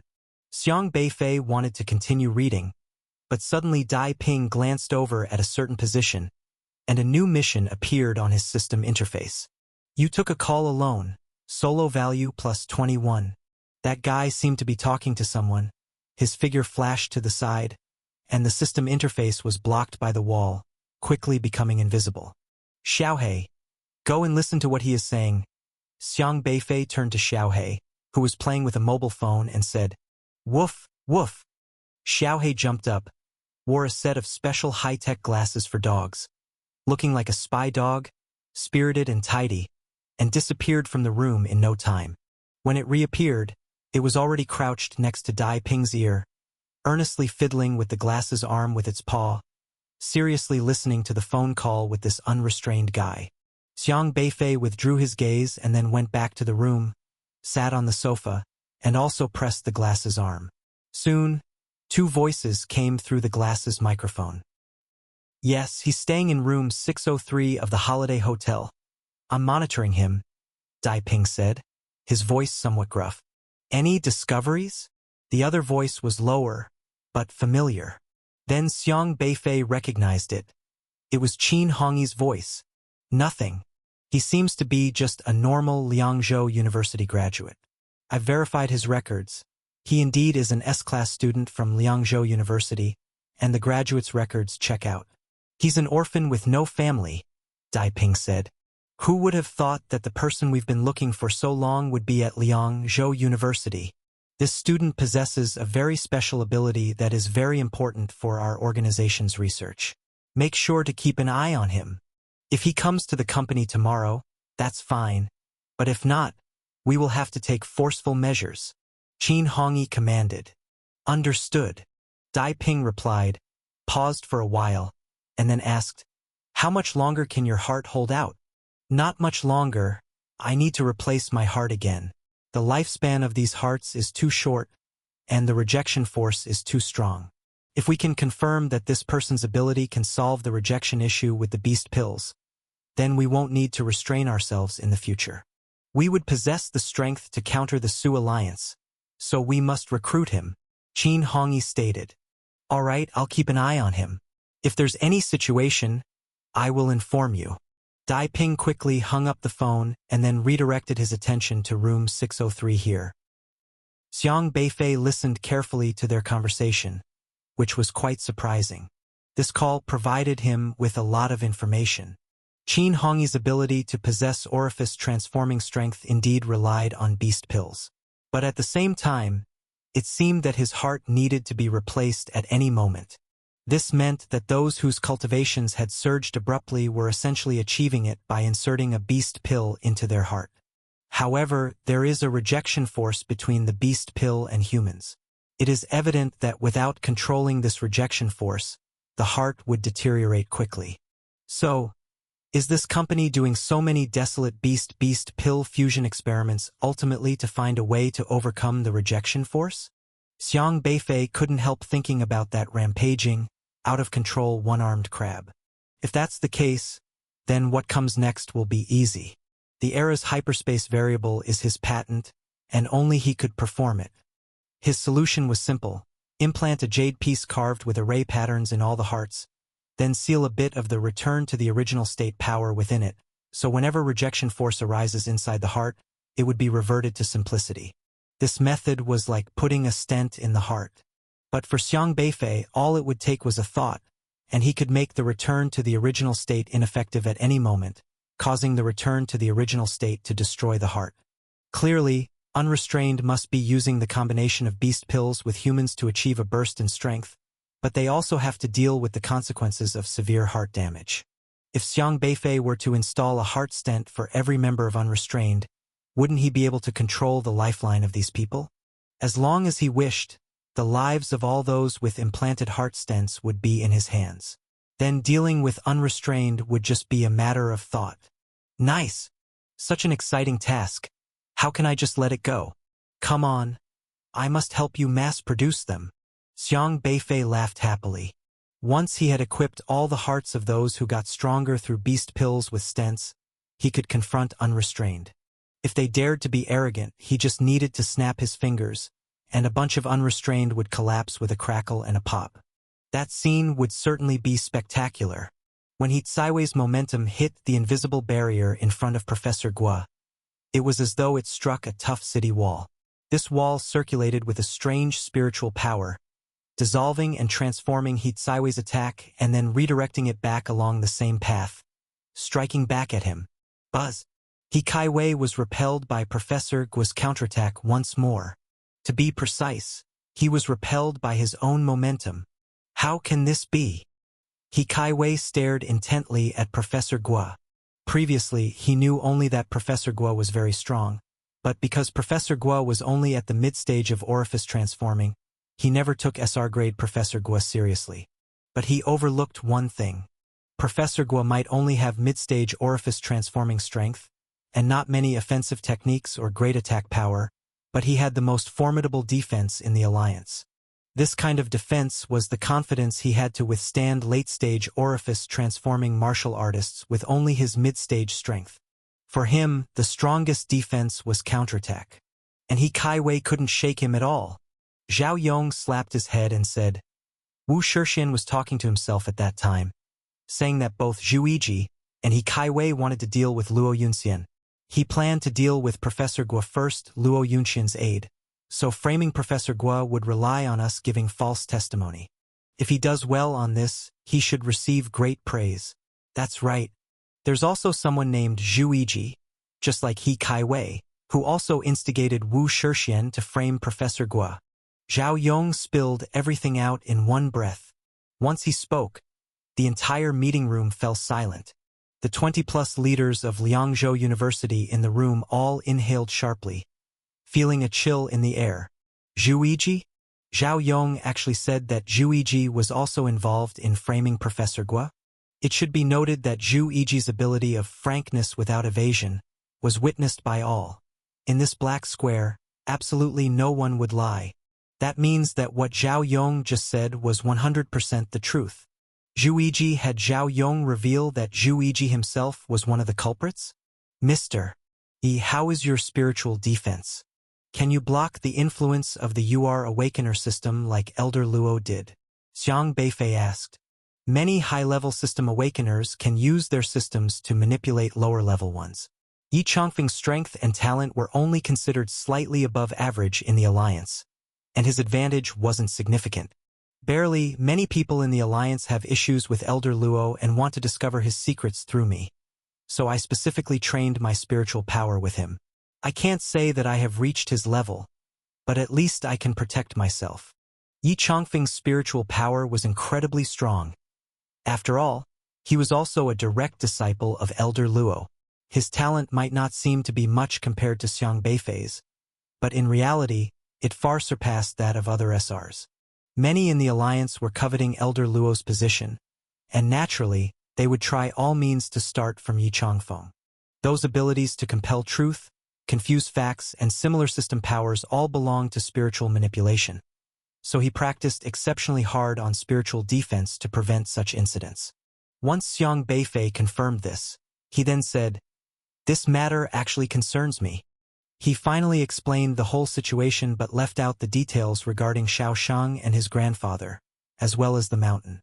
Yi Chongfeng was extremely shocked after hearing everything. Such a big issue, why are you talking about it only now? Why didn't you tell us earlier? If not me, you should at least have informed Elder Luo. Yi Chongfeng looked very angry, and even a bit frightened. Although Xiang Beifei spoke lightly, Yi Chongfeng could imagine how dire the situation was back then. Mr. Yi, what do you think would happen if I told Elder Luo? Xiang Beifei asked. Yi Chongfeng was taken aback and finally came to his senses. I was too anxious. He knew well Elder Luo's temperament. The short-tempered old man would rush to settle accounts with He Kaiwei without a second thought. However, if He Kaiwei dared to do what he did, he must have planned contingencies. The whole affair would be wiped clean by him. Then Elder Luo would be blamed unjustly. Since Elder Luo was already repudiated by the Alliance, it would be unwise to seek retribution without solid evidence. Yi Chongfeng considered the pros and cons of the situation with a furrowed brow, then said in a serious tone, "No matter what, you must not admit to killing anyone, understand?" I understand. SR Awakeners, from the beginning of meridian opening up their energy meridians to accumulating their soul and stepping into God refining, would at least need 3 to 5 years or even longer. The unremovable videos were all concocted by it. The Alliance had various impressive network technology awakeners, yet when it came to the videos set up by Xiaohe, they turned out to be duds. No matter how they used system items, they couldn't delete those videos. At that moment, a lazy voice came from the corner.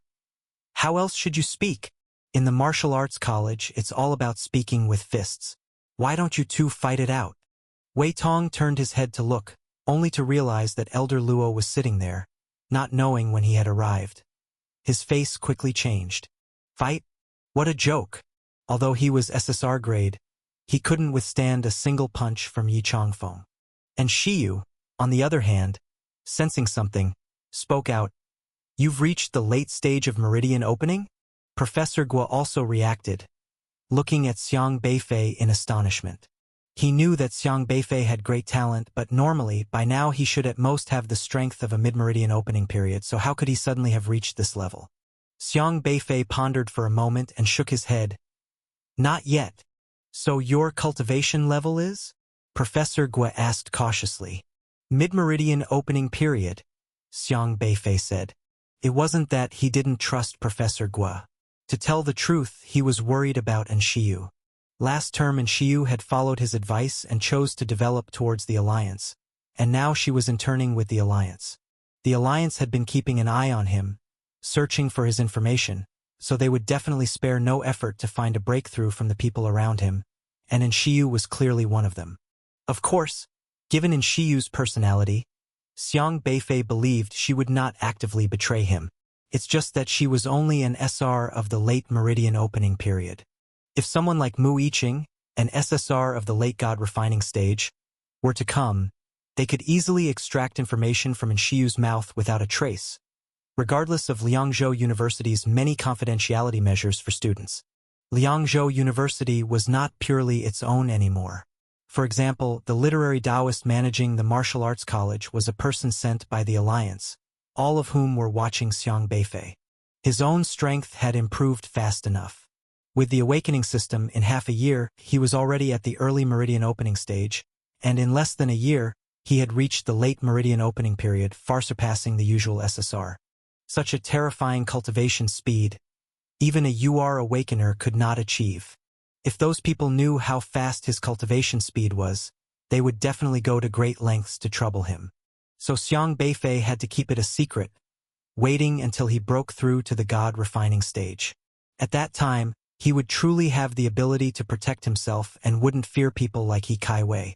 And he would also be able to unexpectedly teach those lofty SSRs and URs of the Alliance a lesson. He had already spread this piece of news. Not long ago, he had specifically demonstrated his mid-meridian opening strength in front of many students, so that He Kaiwei could be at ease. Now, He Kaiwei would definitely think that it was Elder Luo who had struck and killed those 3 people back then, and he wouldn't dare to act rashly. With He Kaiwei and the others focusing on Elder Luo, they would not pay attention to Xiang Beifei, whose cultivation was only at the mid-meridian opening stage. This way, Xiang Beifei could secretly develop. Once he had sufficient cultivation level, he would then be able to burst out and fight in groups. So that's how it is. At this level of strength, Professor Guo could accept it, but he clearly lost some interest as he genuinely hoped that Xiang Beifei's cultivation was at the late meridian opening stage. Then why are you asking about the soul? Professor Guo asked again. The strong aura from his body condensed into a sharp energy that quietly landed on Ma Cainian. When Ma Cainian saw Xiang Beifei, his heart trembled, and he was frightened by Xiang Beifei's terrible aura. Xiang Beifei was the person rumored to be able to kill a late meridian opening period one-armed crab with a single punch. His showing up here was not for fun. Ma Cainian composed himself and cursed inwardly. After all, he was an official of the Alliance. This kid might be famous, but he was just a commoner without power or influence. If anyone should be afraid, it should be him. Xiang Beifei, quite the big shot, Ma Cainian said sarcastically. Xiang Beifei didn't speak, simply glancing indifferently before walking over to Kong Daming and asking, I saw the phone message just now.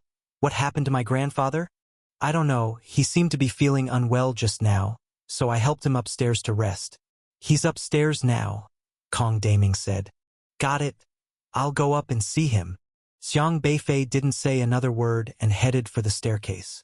However, when Ma Cainian saw that he was being ignored, he became quite angry. Humph. To this day, not even the basic courtesy. Get lost, Xiang Beifei said bluntly. Yes. Ma Cainian's head buzzed, and involuntarily, he lay down and actually rolled out from the ground. Ah! Kong Daming and Zhang Xiang looked on in shock as Ma Cainian rolled away on the ground, completely stunned for a moment. Ma Cainian really just rolled away like that? This turn of events was completely unexpected for them. Why the hell are we patrolling the archive room? Who has nothing better to do than to steal from the archive bureau? If you ask me, it probably wouldn't matter even if we didn't come for a year. Zhou Guan lazily cradled his head in his hands, following behind Sun Zhong. He wasn't very interested in this task and kept mumbling along the way. After reaching the 3rd floor, Sun Zhong patrolled past one room after another. You have patrolled the N-level talent audit department. Patrol value +2. You have patrolled the N-level talent dispatch department. Patrol value +2. Sun Zhong made a couple of rounds in the empty room, then pressed a button on the wall to make sure the alarm was in order before leaving the room. You have patrolled the main archive room entrance. Patrol value +5. But at that moment, Zhang Xing thought of something, quickly took out his cell phone, and video called his son, then asked, "Son, you said you've seen Xiang Beifei before. Take a look. Is this man Xiang Beifei?" During the freshman competition, although students from the elite schools didn't attend, the event was broadcast live, and anyone who wasn't blind could recognize him. Zhang Xing's son, although a student from Jizhou University, had also seen Xiang Beifei. The instant he saw Xiang Beifei, he became excitedly exclaiming, "It's him! It's really him! The genius who had the Qingzhou University SSR under his feet. Dad, you actually met him? Oh my God! That was a legendary genius. You really are that Xiang Beifei." Zhang Xing was also stunned. His son had mentioned the freshman competition to him before going back home for the holidays, and at that time he had been very impressed by Xiang Beifei. He would have never imagined that he would encounter such a great genius by such coincidence today. A moment later, he quickly regained his senses and said excitedly, "He is Xiang Beifei. No mistake. My son saw him at Jizhou University last time." Xiang Beifei set aside the matter for the moment and asked, "By the way, Uncle Kong, is there a house for rent nearby? We are thinking of moving there." "A house? Of course, you should have moved over long ago. The old man has always mentioned saving money for you to take on tasks and such. How come you suddenly changed your mind?" Kong Daming asked. "Xiaofei is grown up now. The house is too shabby, he won't be able to find a wife," Xiang Qingda said seriously. "Ha ha ha, that's true," Kong Daming nodded. But Lu Hong disagreed. "That wouldn't be an issue. If there's real affection, who would care about the house? Still, it's better to live in a nice place." "The old house was a bit too dark," Kong Daming said. "Leave this to me. I remember a family moved out on my floor, just 2 doors away from mine, diagonally across. It'll be good for you to move over. We can look after each other more easily." "So when is Uncle Kong's restaurant planning to reopen?" Xiang Beifei asked again.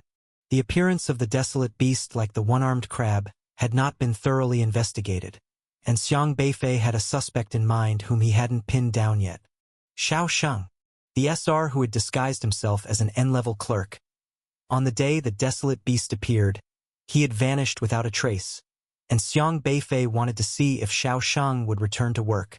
"The day after tomorrow. The staff have been asking about it too. Speaking of which, I need to contact those workers. It's been closed for so long," Kong Daming said. "I'll go to the wholesale market tomorrow. We've had a stop in supplies.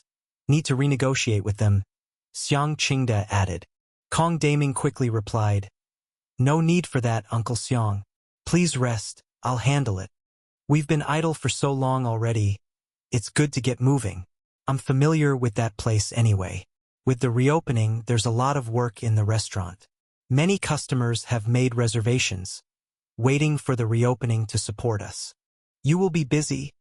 I can go tomorrow," Xiang Qingda insisted, waving his hand. Kong Daming couldn't argue any further, so he had to agree. When Xiang Beifei got home, he made a point to have a conversation with his grandfather in front of the living room camera, explaining the reason for moving, and stating directly that he now knew how to make money and did not want to live there anymore. Lin Long's system log showed that 3 years ago, he had tipped a female anchor with 2 rockets, but afterward, for some unknown reason, he never spent money on system tasks again.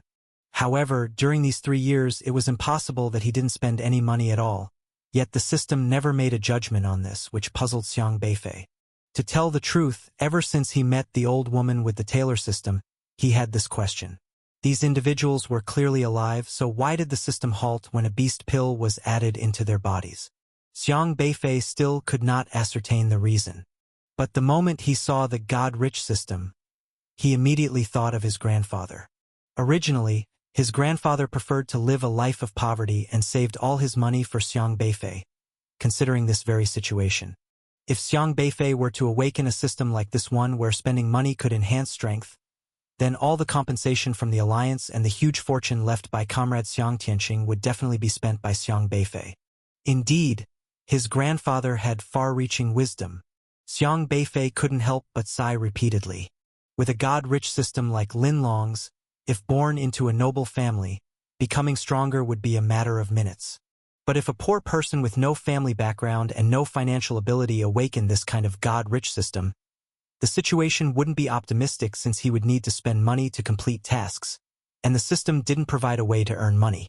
Without money, he wouldn't even know how to strengthen himself. Come, let me introduce you. This is the head of our Beast Pill Experiment Department, Lin Long. He is responsible for the research progress of our Beast Pill project. Zhao Ruizhong introduced to Xiang Beifei. Mr. Lin, Xiang Beifei greeted aloud.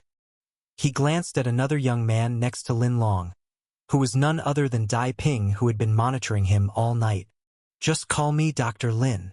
Lin Long looked at Xiang Beifei, showing a friendly smile, then reached out his hand to Xiang Beifei. Xiang Beifei also extended his hand and shook it. However, the moment his hand touched Lin Long's palm, a silent spiritual power immediately surged along his arm and rushed into his body. This spiritual power was very peculiar, being a probing type. Normally, an orifice-transforming period martial artist like Lin Long, when striking, wouldn't be noticed by a mere meridian opening period S-level adherent. Gosh, so impatient. Xiang Beifei thought quietly while watching Lin Long. Without saying much, this spiritual power from Lin Long was searching for the chi pathways in his body. As long as it could touch the chi pathways, it would confirm that he was just a martial artist still in the meridian opening phase and not a Su people in disguise from the god refining phase. Luckily, he was well prepared for such matters. The spiritual power he cultivated was quite special and quickly simulated a chi pathway. This simulated chi pathway wasn't real, but it was enough to handle the probing. There's a chi pathway. Looks like he's undoubtedly a new graduate, Lin Long thought to himself, then withdrew his hand. The handshake lasted only 2 seconds, but those 2 seconds dispelled his doubts. He had to do this because this Zhang Xian came from Liangzhou University. Nowadays, Liangzhou University was managed by Professor Luo, not to mention that Professor Luo had also accepted the invitation to become a minister of the Su Alliance.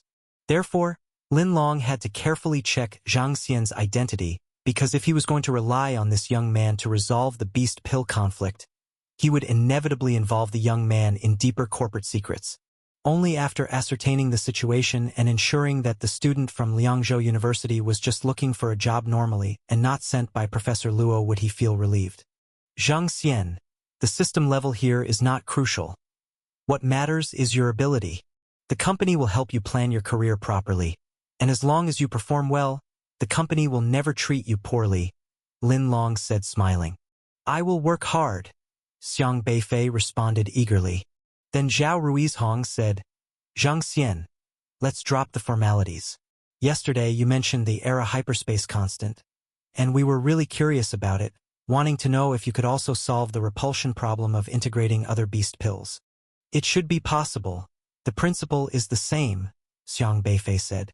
Can you then try to integrate another beast pill for us now? Xiang Beifei spoke perplexedly. Am I starting work today? I thought I was just here to familiarize myself with the company. As you know, I came from Liangzhou for the interview and I haven't even settled finding a place to stay. I also need to inform my teacher. Zhao Ruizhong said, this experiment is very important to us, so it appears a bit urgent. Don't worry, we'll cover your accommodation for these 2 days. There's no need to worry about these issues. What's crucial is the feasibility of your Era hyperspace variable. If it's possible, we need to recalibrate the direction of our experiments. Xiang Beifei, stroking his chin, said, this is closely related to my system ability, but I can try to explain it to you. You can't only be capable of fusing the beast pills of earth snakes and earth dragons, right? Can you do it with any type of beast pill? Lin Long asked. It's hard to say. It depends on the repulsion and bearing capacity of the beast pill, Xiang Beifei replied. Then try fusing other desolate beasts pills and show us. Can you merge the beast pills of the fire rat and the ice toad? They are 2 entirely different desolate beasts, Lin Long said. It should be possible as long as it's calculated properly based on the degree of repulsion between them. Let me demonstrate. Xiang Beifei didn't waste any words, walked over to the beast pill storage cabinet, and found the beast pills of the fire rat and the ice toad. The beast pill of the fire rat is more explosive. According to my classification, it's a very extreme level 10 positive yang. The beast pill of the ice toad, I have classified as level 12 negative yin. The fire rat's aura is at a later stage of qi controlling, and the ice toad is at the early stage of meridian opening, so the gap between them translates into 1 era unit. 1 era unit? What does that mean? Why does the name sound a bit too casual? Lin Long questioned. I came up with the name because my system didn't name it, and I happened to be dissecting an era at the time, so I just named it that, Xiang Beifei said. I see. I was wondering why your name sounds so odd. Zhao Ruizhong nodded slightly. Naming systems like this, I think it should be more rigorous, Lin Long said. Haha, that's where you're wrong, Dr. Lin. Nowadays, young people like to pick unconventional names, naming things haphazardly. College students, you know, very expressive. It's normal. Zhao Ruizhong explained on behalf of Xiang Beifei. That's true. Lin Long nodded with a smile, then added, So, 1 era unit. If we were to understand it in our terms, what exactly is its measure? That involves the conjugate symmetry of the era sequence. First, we need to sample the spiritual power fluctuations emitted by the fire rat's beast pill, then analyze its time domain and frequency domain. Here we can use the method of linear convolution. First, we must obtain the main value interval of the fire rat beast pill spectrum, which has to be determined from the beast pill itself, then using Fourier transformation to calculate the time intervals when flames burst forth from the beast pill, thus determining the threshold of the formation pattern, which is 1 era unit.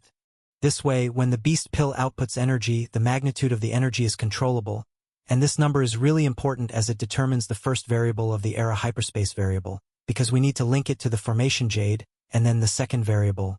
Xiang Beifei rambled on about a bunch of nonsensical things, then started talking about the fluctuations related to the ice toad, analyzing its variables, making credible arguments, and even listing a bunch of formulas, passionately explaining the entire experimental process.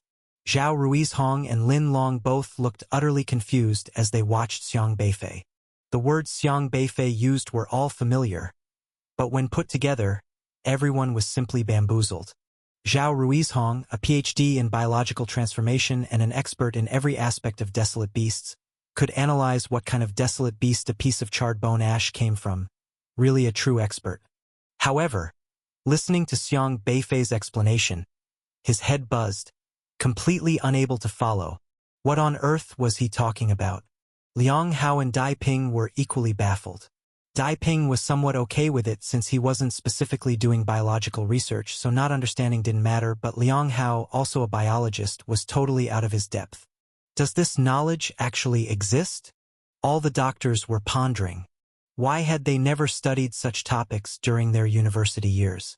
Soon, in front of everyone, Xiang Beifei had formed the formation jade piece, adeptly channeling the auras of both the fire rat and ice toad's beast pills into the formation jade. By channeling 0.35 era units at the ice toad inlet in this formation pattern, and based on calculations, only 1.57 era units can be channeled from the fire rat side. This way, their powers won't cause repulsion when they intertwine. Xiang Beifei slightly trembled his hand, and the 2 distinctly different beast pills just floated in midair. This time, he didn't cultivate a complete desolate beast. He just directly combined the 2 beast pills. Zhao Ruizhong's mouth hung open, unbelievably. Lin Long was also full of amazement. They were clearly 2 extremely opposite beast pills of ice and fire, but in their perception, there was no sense of discord at all. Clearly, there were 2 beast pills, but in their perception, it felt like a complete one. The process is exactly like this, you should understand now, right? Xiang Beifei asked. Zhao Ruizhong came to his senses, and after hearing Xiang Beifei's words, he looked somewhat embarrassed. How should he answer this? After all, he was a doctor in the field of orifice transforming, an expert in beast pills, essentially Xiang's superior. To say he didn't understand, wouldn't that devalue himself? No way. He couldn't just admit he didn't understand. Zhao Ruizhong steadied himself and nodded. saying, "I sort of got it. Are you kidding me? I don't get it at all." Xiang Beifei couldn't help but mock internally. Though Zhuojing was an S-class awakener, he had only awakened his system for 2 months and his cultivation level was still just at the beginning stages of Qi controlling, so the system rewards, Piercing Strike and Double Appreciation Card also belonged to the early stages of Qi controlling. Such rewards were something Xiang Beifei wouldn't even glance at, but he accepted them with a smile nonetheless. For those who had no grudges against him, if the rewards were mistakenly taken by Xiaohe, he would return them. To those who were kind to him, he would respect and make every effort to help them. But for those who were looking for trouble, who bullied him right to his face, there was no need for courtesy. If he didn't need them, he might as well feed them to a dog. Xiaohe, a completely white milk dog, happily swallowed the 2 items and turned them into spiritual Qi crystals, collecting them. Damn system! Damn system! Zhuojing was nearly driven mad, and he hadn't yet realized what was going on. Because his system had had a glitch last time, he still thought it had crashed today. If there hadn't been so many people around, he would have already started cursing at his own system. He probably didn't even realize that his rewards had indeed fallen into the paws of a little milk dog. Because of Zhuojing's words, many people no longer envied Xiang Beifei, the school's top scholar, and gradually shifted their attention to other S-class students. This gave Xiang Beifei a sigh of relief.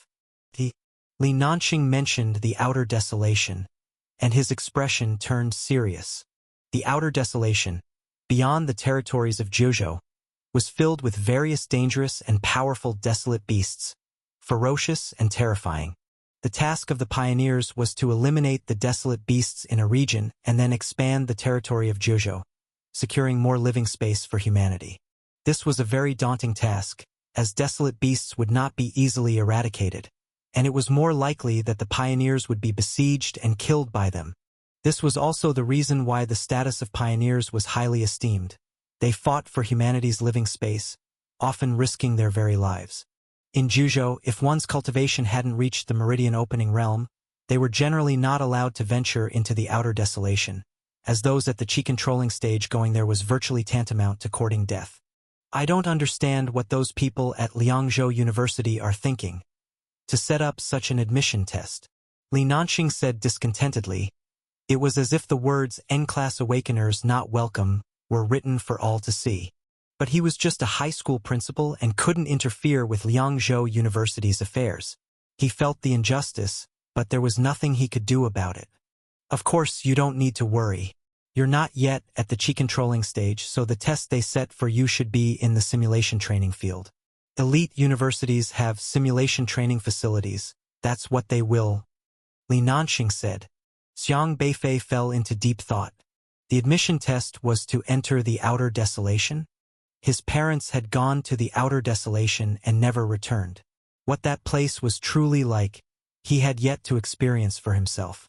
This world was closely linked to the Outer Desolation, yet Xiang Beifei had only seen the tip of the iceberg. The high school exam results came in one by one at Luhe High School. Some were overjoyed while others were despondent. There were those who scored 300 points, those with 400, each person bearing a different expression. The current highest scorer was named Shen Yu, who had awakened the S-class scholar system, scoring 667 points without any bonus from Class 1. And at this time, Kong Shouwen's results also came out. Kong Shouwen, S-class, Language 101, Mathematics 103, Integrated Sciences 191, Introduction to Defense of Zhuzhou 118, total 513. Kong Shouwen was over the moon with joy. Ah, I scored 500 points. He pulled at his own hair in excitement. He had tried his hardest these past days to reach 500 points, even exchanging all the hair he had shed for system rewards to boost his IQ. And finally, it paid off. 513 plus the 50 bonus points, 563 total. With this score, getting into an elite university was not a problem at all. Congratulations, Xiang Beifei said. Thanks. I never expected that I would perform beyond my expectations. Kong Shouwen was extremely excited, but soon tempered his excitement and asked, How confident are you? It was you who said we would go to Liangzhou University together. I've done it. I'm just waiting for you. Don't let me down. Okay? Let's wait for the results, Xiang Beifei said. Son, you made it. A chubby, middle-aged man made his way through the crowd. His build was sturdy, and he shouldered through, hugging Kong Shouwen excitedly, almost knocking him over with his round belly. This was Kong Shouwen's dad, Kong Daming. Host, Kong Daming. S-Class, Gluttonous Feast System. Realm, early stage of Meridian opening. Kong Daming was in the catering business. His culinary skills were nearly magical. He could make a plain cabbage dish drool-worthy. Dad, act with some dignity, please, Kong Shouwen said, clutching his belly where he had been bumped. But he could hardly hide his own excitement, allowing his father's plump hand to rough up his hair. Uncle Kong, hello? Xiang Beifei greeted politely. Ha-ha. Good. Good. Xiaofei, I haven't seen you in a long time. Kong Daming laughed joyously before turning to Xiang Qingde. Is the old man still in good health? Things are going well. Congratulations. Daming? Xiang Qingde forced a smile and said, Ha-ha. Thank you, thank you. My Shouwen has become promising. By the way, has Xiaofei's score come out yet? Kong Daming asked. It should be out soon. Xiang Qingde couldn't help but think of that test score of 43 again and quietly sighed. Xiaofei, you have to work hard. You two grew up playing together and have always been in the same class. I hope you can go to university together too, Kong Daming said cheerfully. Hopefully. Xiang Qingde could only say that, but he sighed again in his heart. Compared to Kong Shouwen, an S-grade awakener with the prospect of getting into an elite university with a mere 500 points, Xiang Beifei, an N-grade, performed so poorly. Haha. That's great. To celebrate this excellent performance of my son, I won't do business tonight and will prepare a celebration banquet especially for you. Old man, you should come too. Kong Daming used to be an old classmate of Xiang Tianqing. After Tianqing had the accident, he often took care of the grandfather and grandson, always telling them that they would not be charged for meals at his restaurant. However, Xiang Qingde and his family rarely went. Although their income was not high, they did not want to eat for free. Kong Daming was aware of this, so he changed his approach and often sent some meat to Xiang Qingde's house for them to cook themselves. To avoid giving Xiang Qingde a psychological burden, he symbolically charged them the price of vegetables. Recently, during Xiang Beifei's college entrance exam period, all the nourishing ingredients Qingde bought were from Daming. Congratulations, congratulations. Well done, Shouwen. I always said you had potential. Yang Hua appeared just in time and loudly praised Kong Shouwen.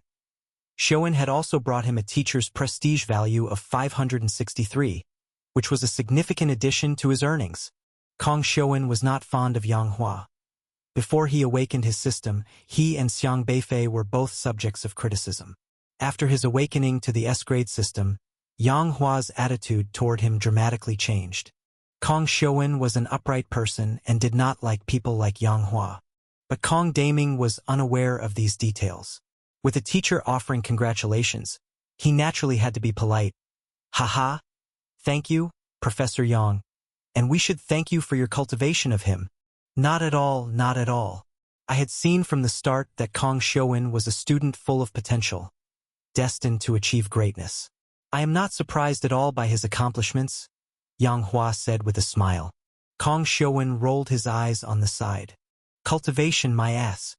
His high score was entirely due to the help of his system and his own late-night studies. It had nothing to do with Yang Hua. If he hadn't awakened an S-grade system, Yang Hua would probably be singing a different tune. Opportunist is probably a good way to describe such people. Yang Hua glanced at Xiang Qingde and his grandson, then said to Kong Daming, an excellent student should be like Kong Shouwen, diligent and hardworking, not complacent. But the company one keeps is very important. Excellent people should be with even more excellent people. I told Shouwen this from the beginning. Kong Daming, usually busy with his business, didn't quite understand Yang Hua's meaning and asked, what do you mean, Professor Yang? Oh, nothing much, just speaking my mind. With the current achievements of Showin, getting into an elite university is no problem. He will be able to be with even more outstanding people in the future. Your son definitely has a bright future. Congratulations. I need to check the scores of other students, so I won't disturb your father-son celebration, said Yang Hua. Yang Hua waved his hand, not bothering to pay any more attention to Xiang Qingde and Xiang Beifei, effectively ignoring them. Don't take that guy's words to heart. You can definitely do it. Kong Showin came over to cheer Xiang Beifei up, but deep down, Kong Showin also felt unsure. It wasn't hard for him to get into an elite university, but for Xiang Beifei, the difficulty was significant. Up to now, he didn't know how much Xiang Beifei had improved. Xiang Beifei didn't explain much, but Xiang Qingde became increasingly uncomfortable after hearing Yang Hua's words. Xiang Beifei looked at Wang Dan, pondering silently. The assessment system of the world of systems might be just, but it was not fair. The 9 elite universities were not friendly toward N-grade awakeners. Not only did N-grades receive no extra points and faced high thresholds for elite universities, but they also had to pass special admission assessments. Except for Liangzhou University, the other 8 elite universities even directly refused them. If it were an S or a grade, a score of 601 would be more than enough to get into one of the 9 elite universities. Even Kong Showin with a score of 513 got in. But the world of the system is special, with its own rules for survival. To live better in this world, system talent is extremely important, as high-grade talent awakeners complete system tasks faster, which is an indisputable fact. Special schools have special admission requirements, which is actually quite normal and applicable everywhere. For example, clinical medicine does not allow those with infectious diseases, and those with speech impediments are not suitable for teacher training programs. The 9 elite universities need to cultivate the top talents of the Jiuzhou Alliance and reserve talents for the Alliance, so it's reasonable to have higher selection criteria. After all, in this world, academic scores are only a reference, and what is decisive is the system talent. Yang Hua was happily counting his teacher prestige value. Most of the student scores from his class were out, and currently, the one with the highest score in the class was not the S-grade Zhu Jing, but Wang Dan, who had awakened to an N-grade flower cultivation system. She scored 601. Wang Dan looked excited too, her system being flower cultivation, so she planned to apply for agricultural and forestry universities. Good, not bad. Very good. Yang Hua congratulated Wang Dan loudly. He was all smiles, treating Wang Dan very kindly, having gained another 601 teacher prestige points from her. However, many remembered that 2 months after her awakening system, Yang Hua had neglected Wang Dan, even moving her seat to the back of the classroom, and he seemed impatient when she asked questions during class. Just because Wang Dan was an N-grade awakener. But Yang Hua didn't care about these things. As long as they brought him profits, it was all good, and he could be lavish in his praise with no problem turning his attitude a full 180 degrees. This child. I hope she can achieve something in the future. Although she's only N-grade, her genes come from Xiang Tianqing. The prospects of being admitted to Liangzhou University this year seem bleak, but let's see if there's hope next year or the year after. Li Nanqing did not expect Xiang Beifei to bring him any prestige value. To be honest, he thought that counting on Xiang Beifei for a boost of prestige was less promising than relying on those S-grade students. But the reason he came to encourage Xiang Beifei was mostly because of Xiang Tianqing. The day Xiang Beifei came to his office to consult about the system school selection, Li Nanqing seemed to see Xiang Tianqing's shadow in him. Just then, a voice came from the side. Professor Yang, how can you belittle a student like that? Li Nanqing came over from the crowd, looking at Yang Hua with a serious expression. Principal. Seeing Li Nanqing, Yang Hua's proud demeanor hesitated, and he quickly put on a smile to greet him. Li Nanqing was also there to check on the students' scores, a matter of such importance that he, as the principal, naturally could not be absent. But he couldn't help speaking out after inadvertently hearing the conversation. As a teacher, one should teach without discrimination, seek out each student's strengths, and not casually pigeonhole a student. In front of other parents, you demeaned their child. Is this something a teacher should do? Li Nanqing rebuked. Yang Hua dared not reply, but in his heart he was still dismissive. Xiang Beifei, a student like that, what strengths could he possibly have? I merely spoke the truth, he simply can't get into college. Li Nanxing turned with an apologetic face to Xiang Qingde and said, I'm sorry. Professor Yang was just speaking out of anxiety, waiting for the scores. As the principal, it's my negligence for not managing my own staff properly. I apologize to you. Don't take it to heart. Not at all. Xiang Qingde was somewhat flattered. He knew Principal Li Nanxing was at least a meridian opening stage person, high in both cultivation and status. For such a person to apologize to him was truly rare. The desolate beasts cultivated from the laboratory have various defects, short lifespans, and they cannot reproduce offspring as their bodies are inherently a combination of two beast pills. You don't need to worry about mutation issues. However, compared to other desolate beasts, they have a very obvious advantage. Zhao Ruizhong paused, then said in a deep voice, they are controllable. The desolate beast incubators come with this type of control system ability, provided by the beast-controlling type system awakener. Such awakeners are born with the ability to fight by controlling beast pills.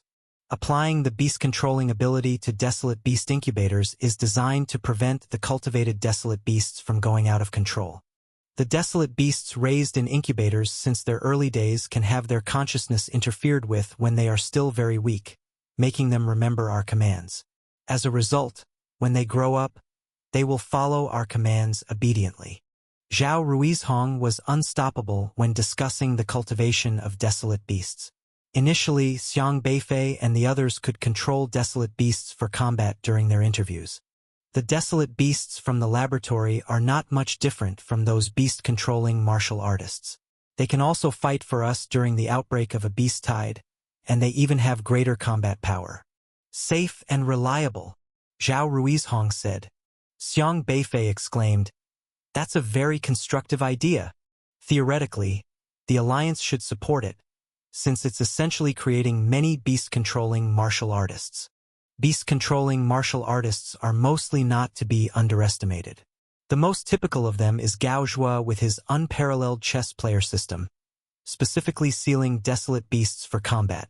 His system, although simple for Xiang Beifei to crack, rendered the sealed desolate beasts nearly invincible on the battlefield against the beast tide, as those desolate beasts would never figure out how to break his chessboard rules. If this idea could be realized, it essentially means many pioneers could become beast-controlling martial artists, controlling desolate beasts to fight against desolate beasts, significantly reducing human casualties. Doctor, haven't they explained this to them? Xiang Beifei asked. How could they not have explained? This idea of mine originally had Alliance support, but unfortunately, after a change in leadership, they scrapped my research. Zhao Ruizhong sighed. Which department did Dr. Zhao previously work in? Xiang Beifei asked. At the Alliance Beast Tide Defense Department. You graduated from Liangzhou University. You know Professor Luo Yunxian, right? Zhao Ruizhong asked. I know him, but not well, Xiang Beifei said. That's too bad.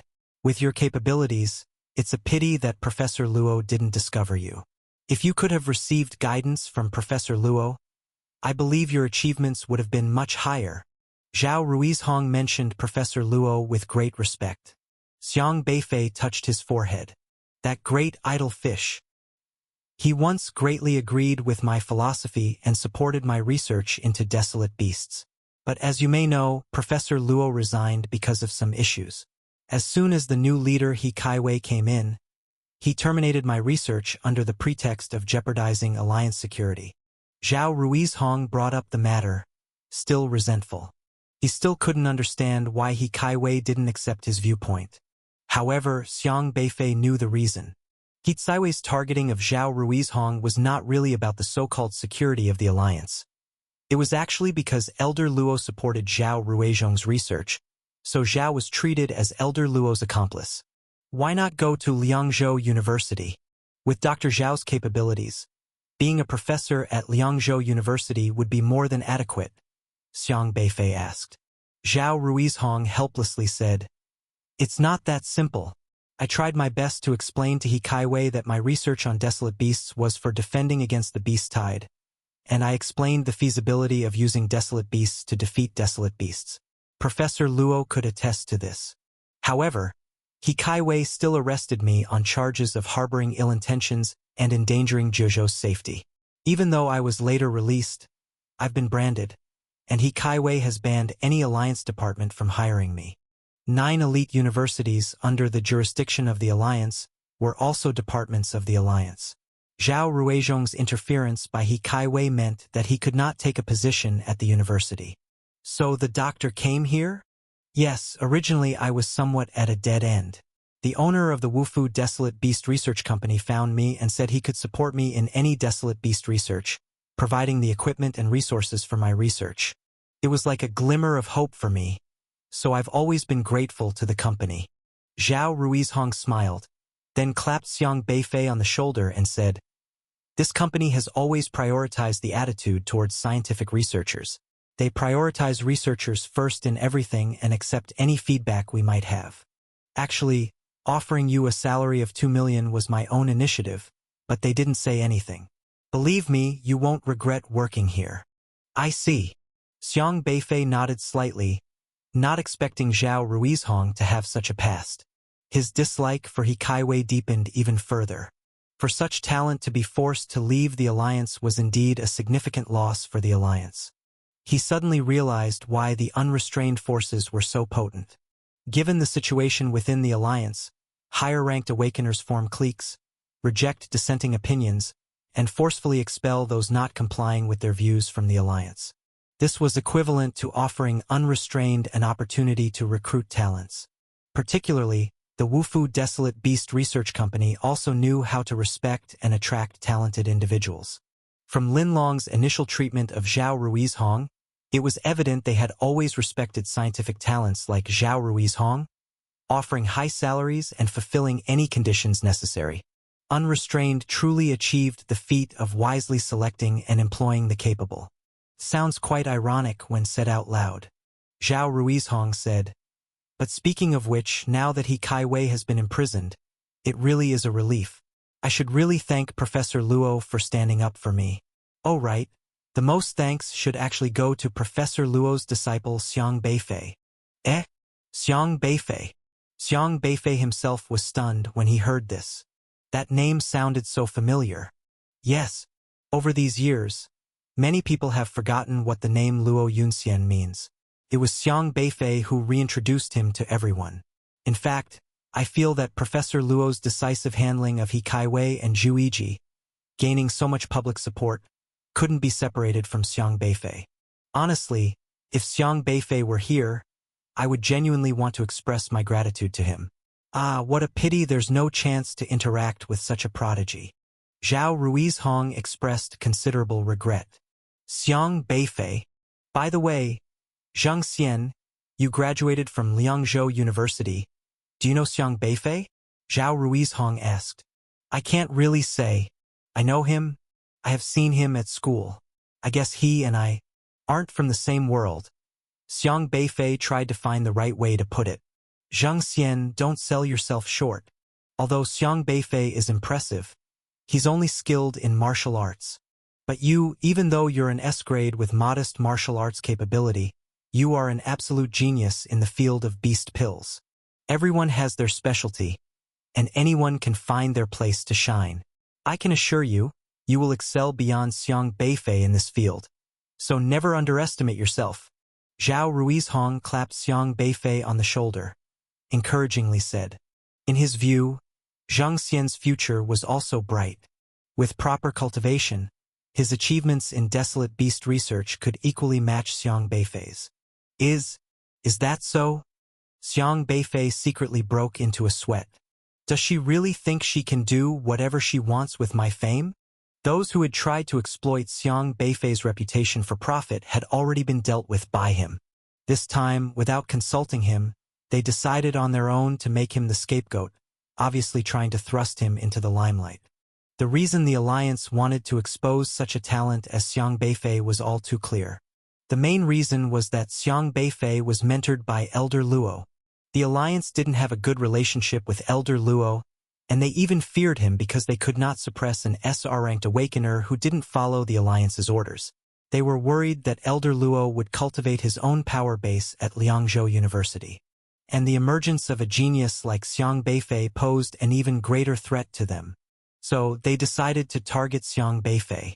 Normal people, once exposed, find it hard to keep a low profile.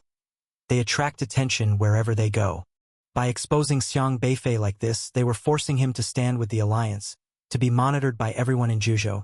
Thus Xiang Beifei would almost be unable to covertly oppose the Alliance, and every move he made would be under their scrutiny.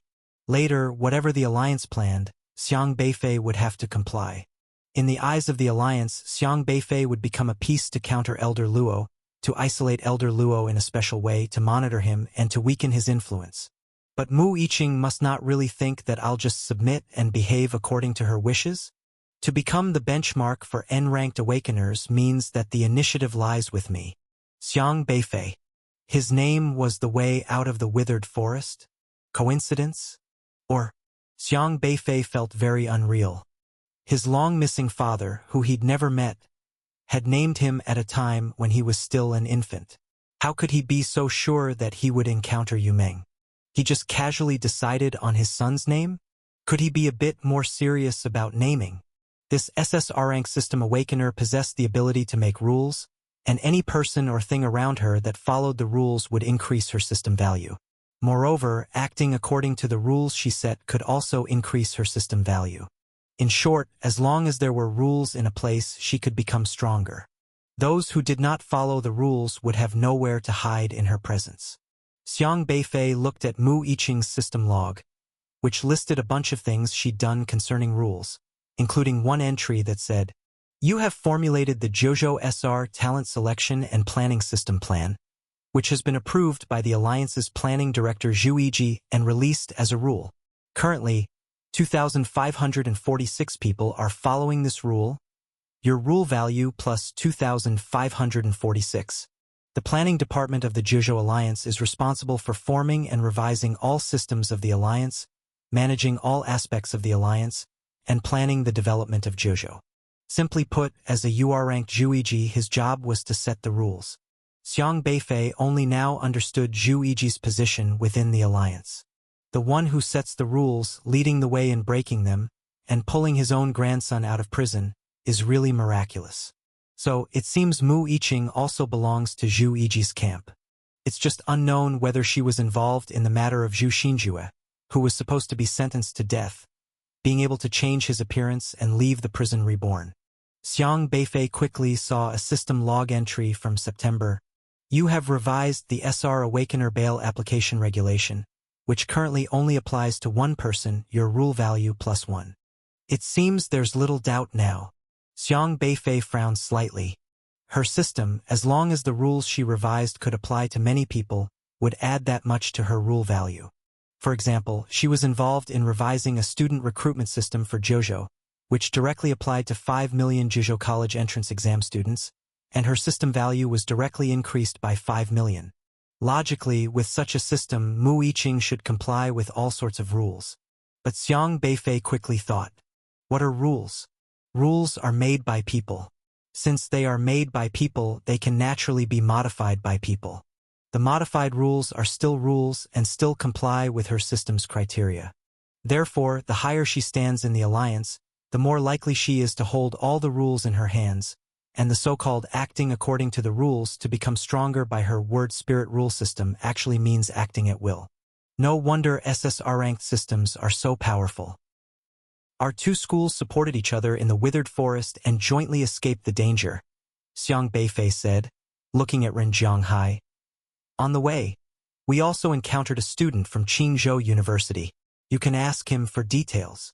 Yes, we almost got caught, but it was Xiang Beifei and his team who saved me. Afterwards, we encountered other school teams and warned them of dangers, but they didn't trust us. Only Yongzhou University's team followed us.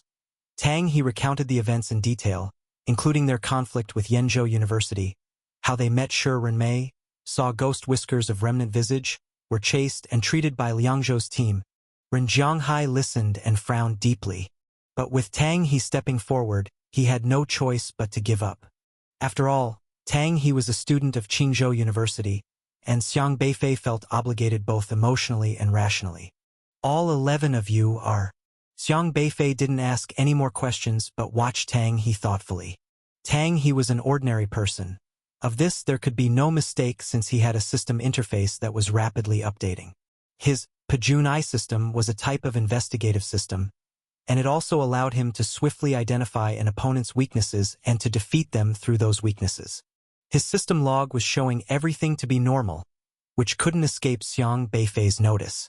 However, what puzzled Xiang Beifei was, this guy, for some reason, had a faint whiff of the ghost whiskers of remnant visage about him. Was it because he had encountered an attack by the ghost whiskers, leaving behind this residue? The moment these several people appeared, the atmosphere immediately felt off. Chun Baiwen, Yu Hongba, Zhu Xinjue. It was the team from Yenzhou University. Unexpectedly, they also showed up here.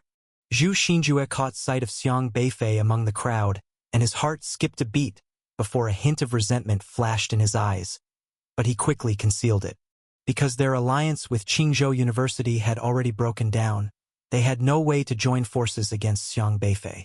When Yu Hongba and Chun Baiwen saw Xiang Beifei, they were slightly surprised as well. They couldn't help but exchange glances. Just yesterday, they had been thinking of joining forces with Qingzhou University to deal with Xiang Beifei, but they had not found him, and instead, Ho Chenggu from Qingzhou University had died. They hadn't expected to encounter Xiang Beifei at this place. Don't panic. He probably doesn't know about yesterday's incident. Chun Baiwen gave Yu Hongba and the others a meaningful look, and without speaking, they all understood each other. Yu Hongba calmed himself and started, Xiang Beifei, I've long admired your reputation. I am Yu Hongba, the team leader of Yenzhou University. Chun Baiwen also nodded slightly but said nothing. Xiang Beifei looked at the people from Yenzhou University thoughtfully. His gaze swept over these people, and then lingered on Zhu Xinjue before he finally said, How did you all end up here? After we entered this withered forest, we realized something was wrong and then ran up to this mountain. Things outside are pretty bad. Did you also encounter those strange tree people just now? Yu Hongba asked. That's right. Xiang Beifei said indifferently. Are you all okay? Yu Hongba asked. Not too bad. Xiang Beifei glanced at Tang He, who was behind him. Tang He was from Qingzhou University, and their team's situation now seemed quite dire. When Tang He saw Yu Hongba and the others, he also showed a look of shock. He hadn't expected to run into people from Yenzhou University. After all, their Ho Chenggu from Qingzhou University had died at the hands of Zhu Pengfei. But he didn't dare to say much now, being just a late-stage SR-rank Qi-controlling awakener, with none of his teammates around.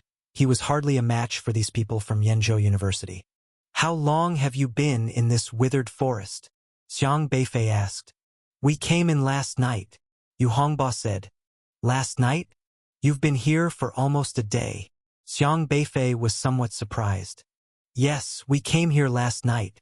Yu Hongba no longer harbored the idea of dealing with Xiang Beifei. On the contrary, he even had a hint of wanting to act together with Xiang Beifei, because their team was also in a very predicament. This place was too strange, and they were trapped, unable to find a way out. Upon seeing Xiang Beifei, Yu Hongba still felt a glimmer of hope. Xiang Beifei was strong. Maybe he had a way out. So you're all right then? Xiang Beifei asked. One of us had an accident, Yu Hongba said heavily. Only 4 people were left in their team at the moment. You've been on this mountain since last night? Xiang Beifei asked. Not exactly, we started in the withered forest, but then the sky suddenly darkened, and something felt wrong. So we ran towards the mountain and realized those tree people didn't dare to follow, which allowed us to breathe a sigh of relief. We weren't on this mountain initially, but on another one. Are you that N-level awakener, Xiang Beifei? Chun Baiwen's expression was not good as he faced Xiang Beifei. He didn't really want to come up because Ho Chenggu had lost in a baffling manner before, and he hadn't clearly seen how Ho Chenggu had lost. If he were to also lose to an N-level student, his reputation would almost certainly be ruined overnight. However, if he didn't come up to challenge Xiang Beifei, he would be even more ridiculed as a coward, essentially proving indirectly that he, a mighty SSR awakener, was afraid of an N level. In that case, Xiang Beifei would win without a fight.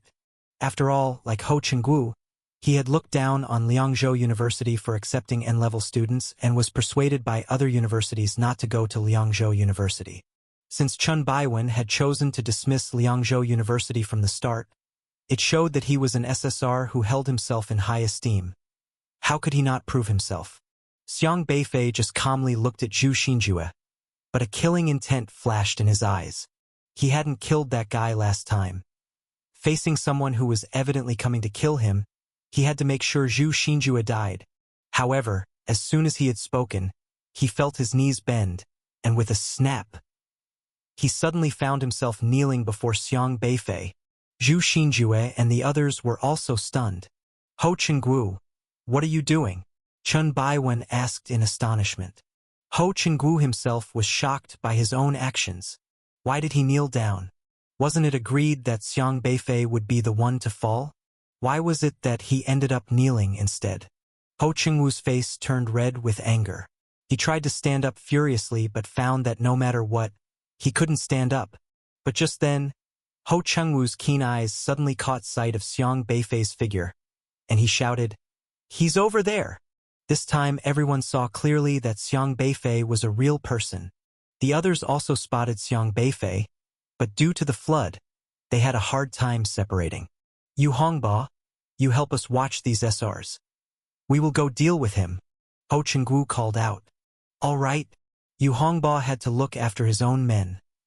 Otherwise, the SRs would be directly submerged by the flood. A cruel glint flashed in Zhu Xinjue's eyes as he held a giant glass sphere in his hand.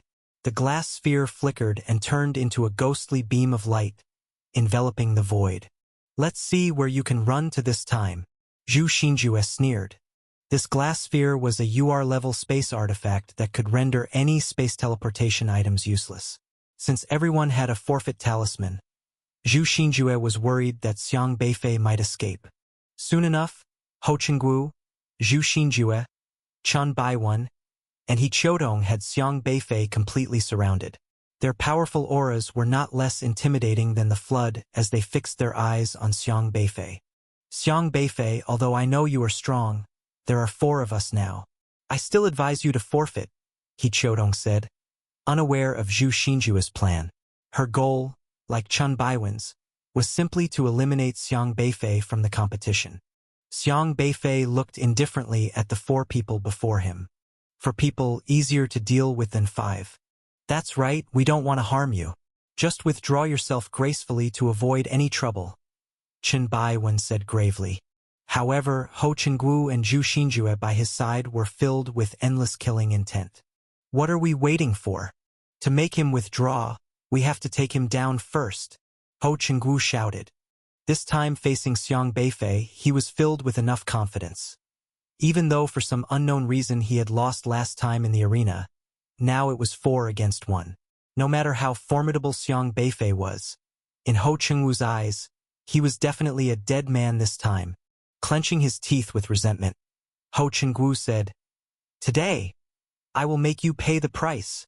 That day, himself, a prominent SSR, had been stuffed into a trash bin and humiliated. Today, he had to kill Xiang Beifei. This is a rule of the system type. If Xiang Beifei had to describe it, it would be more like the system rule created by Zhu Yiji's square and round rules.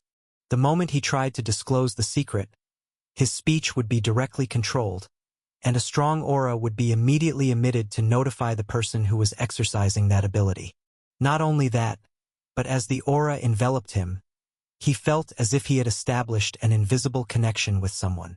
This meant that no matter where he went, he would be under the surveillance of that person, who could even use this aura to directly locate him. The man in charge of registration saw that Xiang Beifei was cooperative and his expression softened a bit. Then he put a bracelet on Xiang Beifei and said, "Don't wander off in the desolate beast breeding base. Some desolate beasts here are highly aggressive, and you are just an S-class at the Meridian opening stage. I don't want you to lose your life here." "Understood." Xiang Beifei nodded. "Come this way." Zhao Ruizhong was already used to such checks and didn't say much, taking the lead to walk outside. Dai followed behind them lazily. Xiaohei, be careful, Xiang Beifei said to Xiaohei in his mind. It was safer to leave the exploration of this place's secrets to Xiaohei. Xiaohei was naturally invisible to others and could ignore various system abilities. With little glasses, it could record everything here. Woof woof. Xiaohei immediately hopped up and ran off with its tail wagging. Ow! Ow! The wooden Kirin was also eager to play. It had the ability to turn invisible and wouldn't be seen by people, but Xiang Beifei stopped it. This guy wasn't too bright. Who knew what trouble it might cause if it rushed off somewhere? Ow! Ow! The wooden Kirin assured him solemnly that it would not cause any trouble. It just wanted to scope out the place to become familiar with the layout so it could strike directly at the heart if there was an attack next time. Then remember to behave. Don't get into a fight with anyone. Follow Xiaohei and take its lead. Ow! Ow! The wooden Kirin was itching with impatience and quickly shook its butt as it chased after Xiaohei. The teleportation pavilion was built within a courtyard, which was quaint, reminiscent of an old-fashioned Sihiyuan, with limited visibility. The sky was clear with lazily drifting white clouds against the blue, but that was a false illusion created by the system. There was an arched gate ahead. Passing through the gate, they came to a long corridor, which was styled with the simplicity of an ancient courtyard, complete with red-painted wooden handrails and a rather unique surrounding. Scenes to either side varied. On the left, one could see a bamboo forest, lush and teeming, with dark shadows flickering within. On the right was the sea, seemingly boundless, with the waves gently rolling. It was unknown what sort of desolate beasts lived within those waters. Xiang Beifei was pondering this when suddenly a massive tentacle shot out of the sea toward them. What the hell? Xiang Beifei jumped in fright, his complexion turning pale, as he quickly dodged towards Zhao Ruizhong. However, the tentacle was blocked by an invisible fluctuation as it reached the red-painted wood of the corridor, emitting a buzzing sound and repelling it. It turns out you get scared too. I thought you were a block of wood, Dai said with a playful smile on the side. How could I not be scared when it suddenly springs at you? Xiang Beifei calmed himself and steadied his nerves as he spoke. Aren't you capable of cultivating even late-stage meridian opening desolate beasts? That's just a mid-stage meridian opening desolate beast. Xiang Beifei frowned and said, I can control the earth dragon, but not that. How could I have the strength to face it? Dai chuckled lightly and said, well, that's true. But internally, she was a bit more relieved. The kid was clearly scared. Although he tried to cover it up afterwards, pretending to be composed, the initial reaction was genuine. It seemed he really was just a greenhorn fresh out of graduation. Probably no serious threat. Zhao Ruizhong said, that's a black water octopus and water pig hybrid.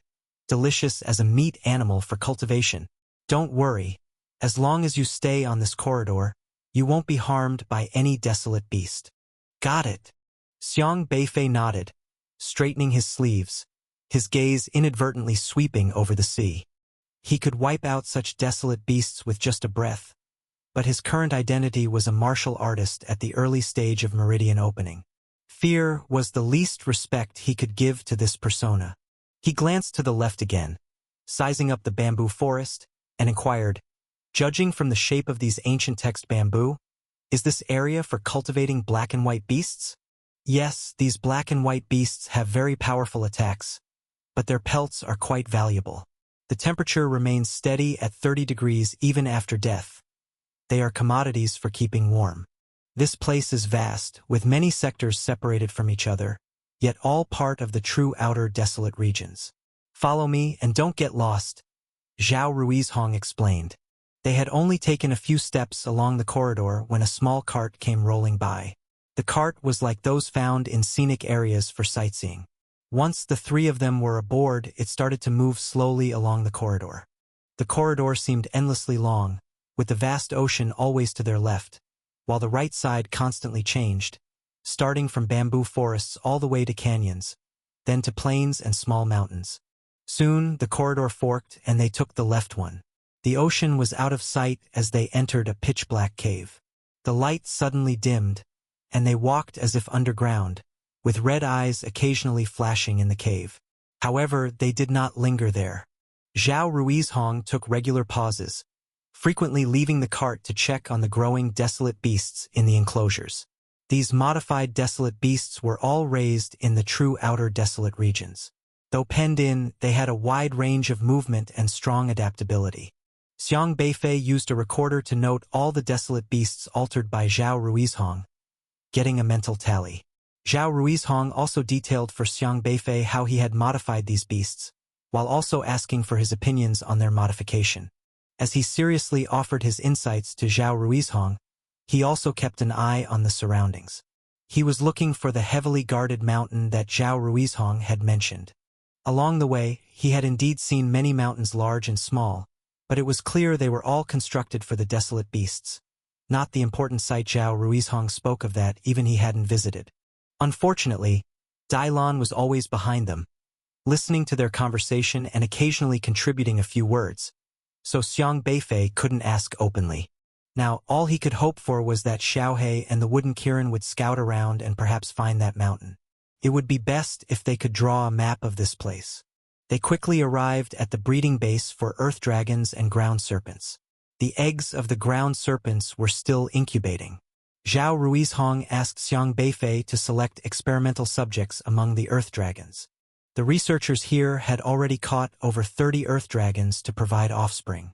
Xiang Beifei purposely took 10 minutes to inspect each earth dragon, telling Zhao Ruizhong why he chose those particular earth dragons, trying to buy time for Xiaohe. Dailan merely yawned beside them, bored as she watched the experiments unfold. She had no interest in such matters, but she didn't complain, keeping her attention fixed and giving Xiang Beifei no opportunity to act. However, just then, a thunderous boom resounded from afar.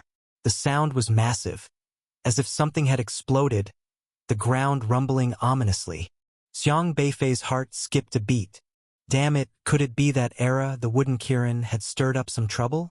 This was not good. What's happened? Zhao Ruizhong asked. Dailan, who had been yawning on a stone beside them, also stood up. She frowned slightly before leaping up, tapping twice on the tree branches, and promptly reached the high sky. She gazed into the distance, seemingly observing something, and quickly withdrew her gaze to jump back down. Landing beside them, she said, "It's nothing serious, quite normal." Normal? Xiang Beifei found it strange. Do such occurrences frequently happen in this desolate beast field? Nevertheless, he breathed a sigh of relief. Since Dailan said so, it meant that the disturbance was not caused by Era and Xiaohe. Zhao Ruizhong seemed unclear about what was happening there, too. He asked with confusion, "How can such a big tremor be normal?" No sooner had he spoken than another thunderous shaking began.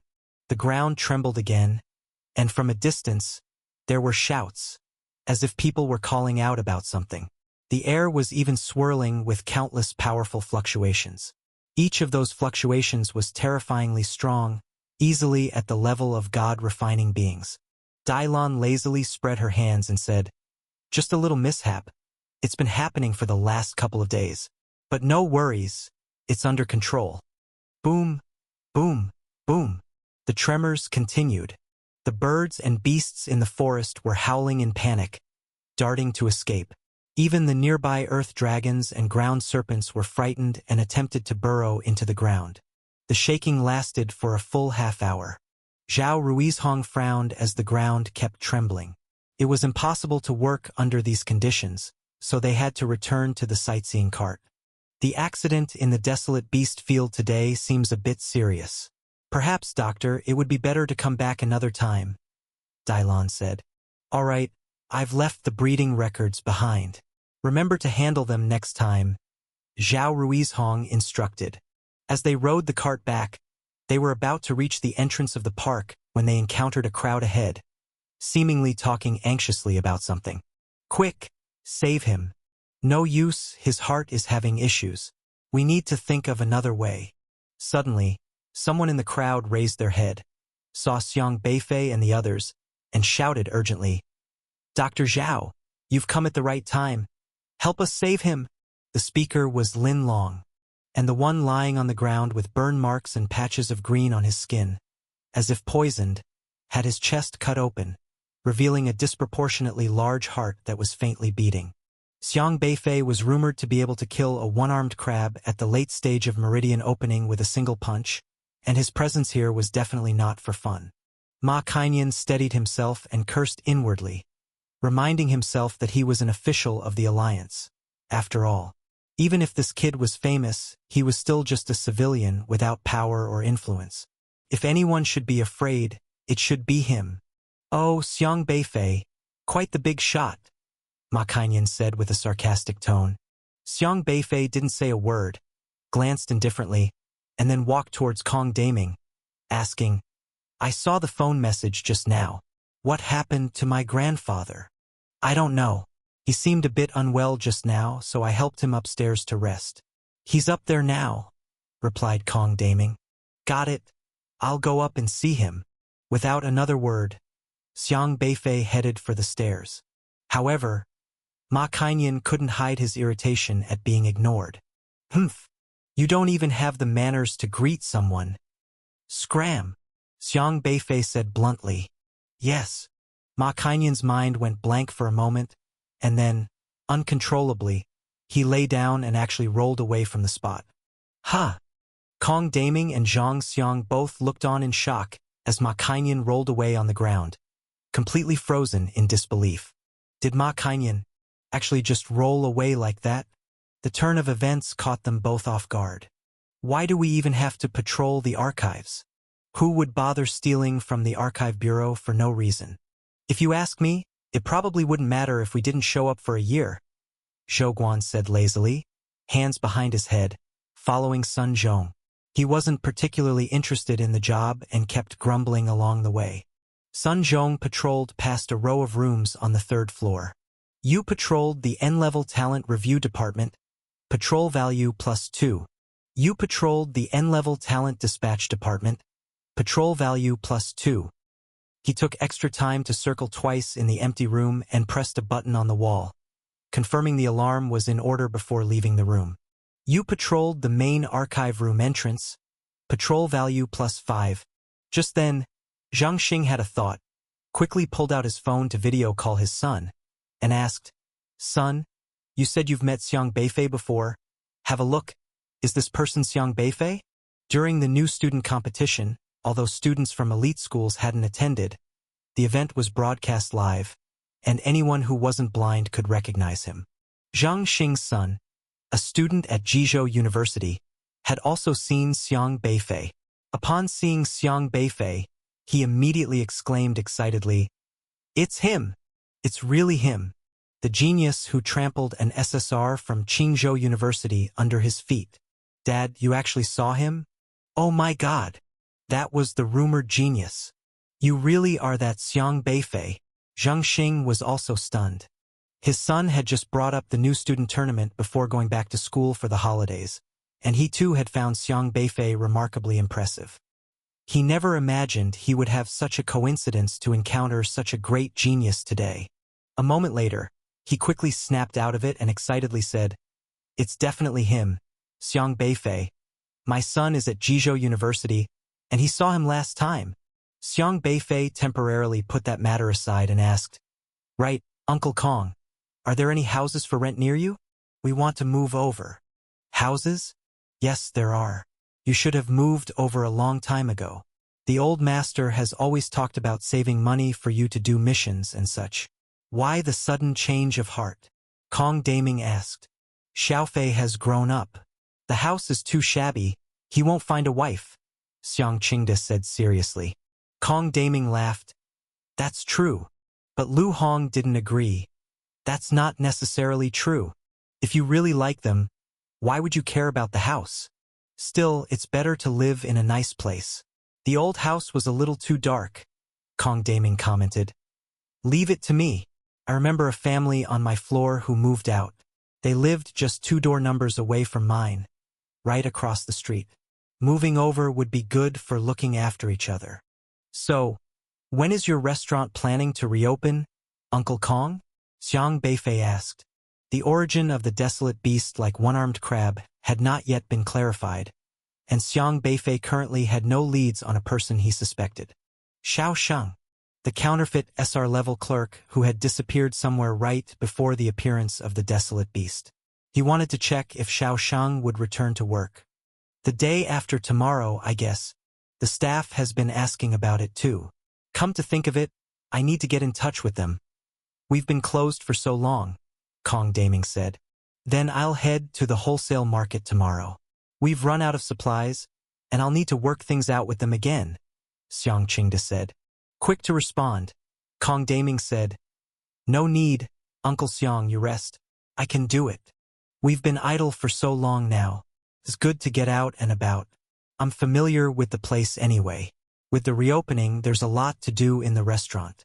Many customers have already made reservations, waiting to support us on reopening day. You're going to be busy. I can go tomorrow, Xiang Qingda insisted, waving his hand. Unable to persuade him, Kong Daming had to agree. When Xiang Beifei got home, he made a point to have a conversation with his grandfather in front of the living room camera, explaining clearly why he wanted to move, stating that he now knew how to make money and it was fine to live somewhere else. For a martial artist in the Meridian opening phase, earning enough money to support oneself was too easy. The people monitoring their family, as long as they weren't foolish, would understand Xiang Beifei's current cultivation realm if they just inquired at the school. No one would doubt such an excuse.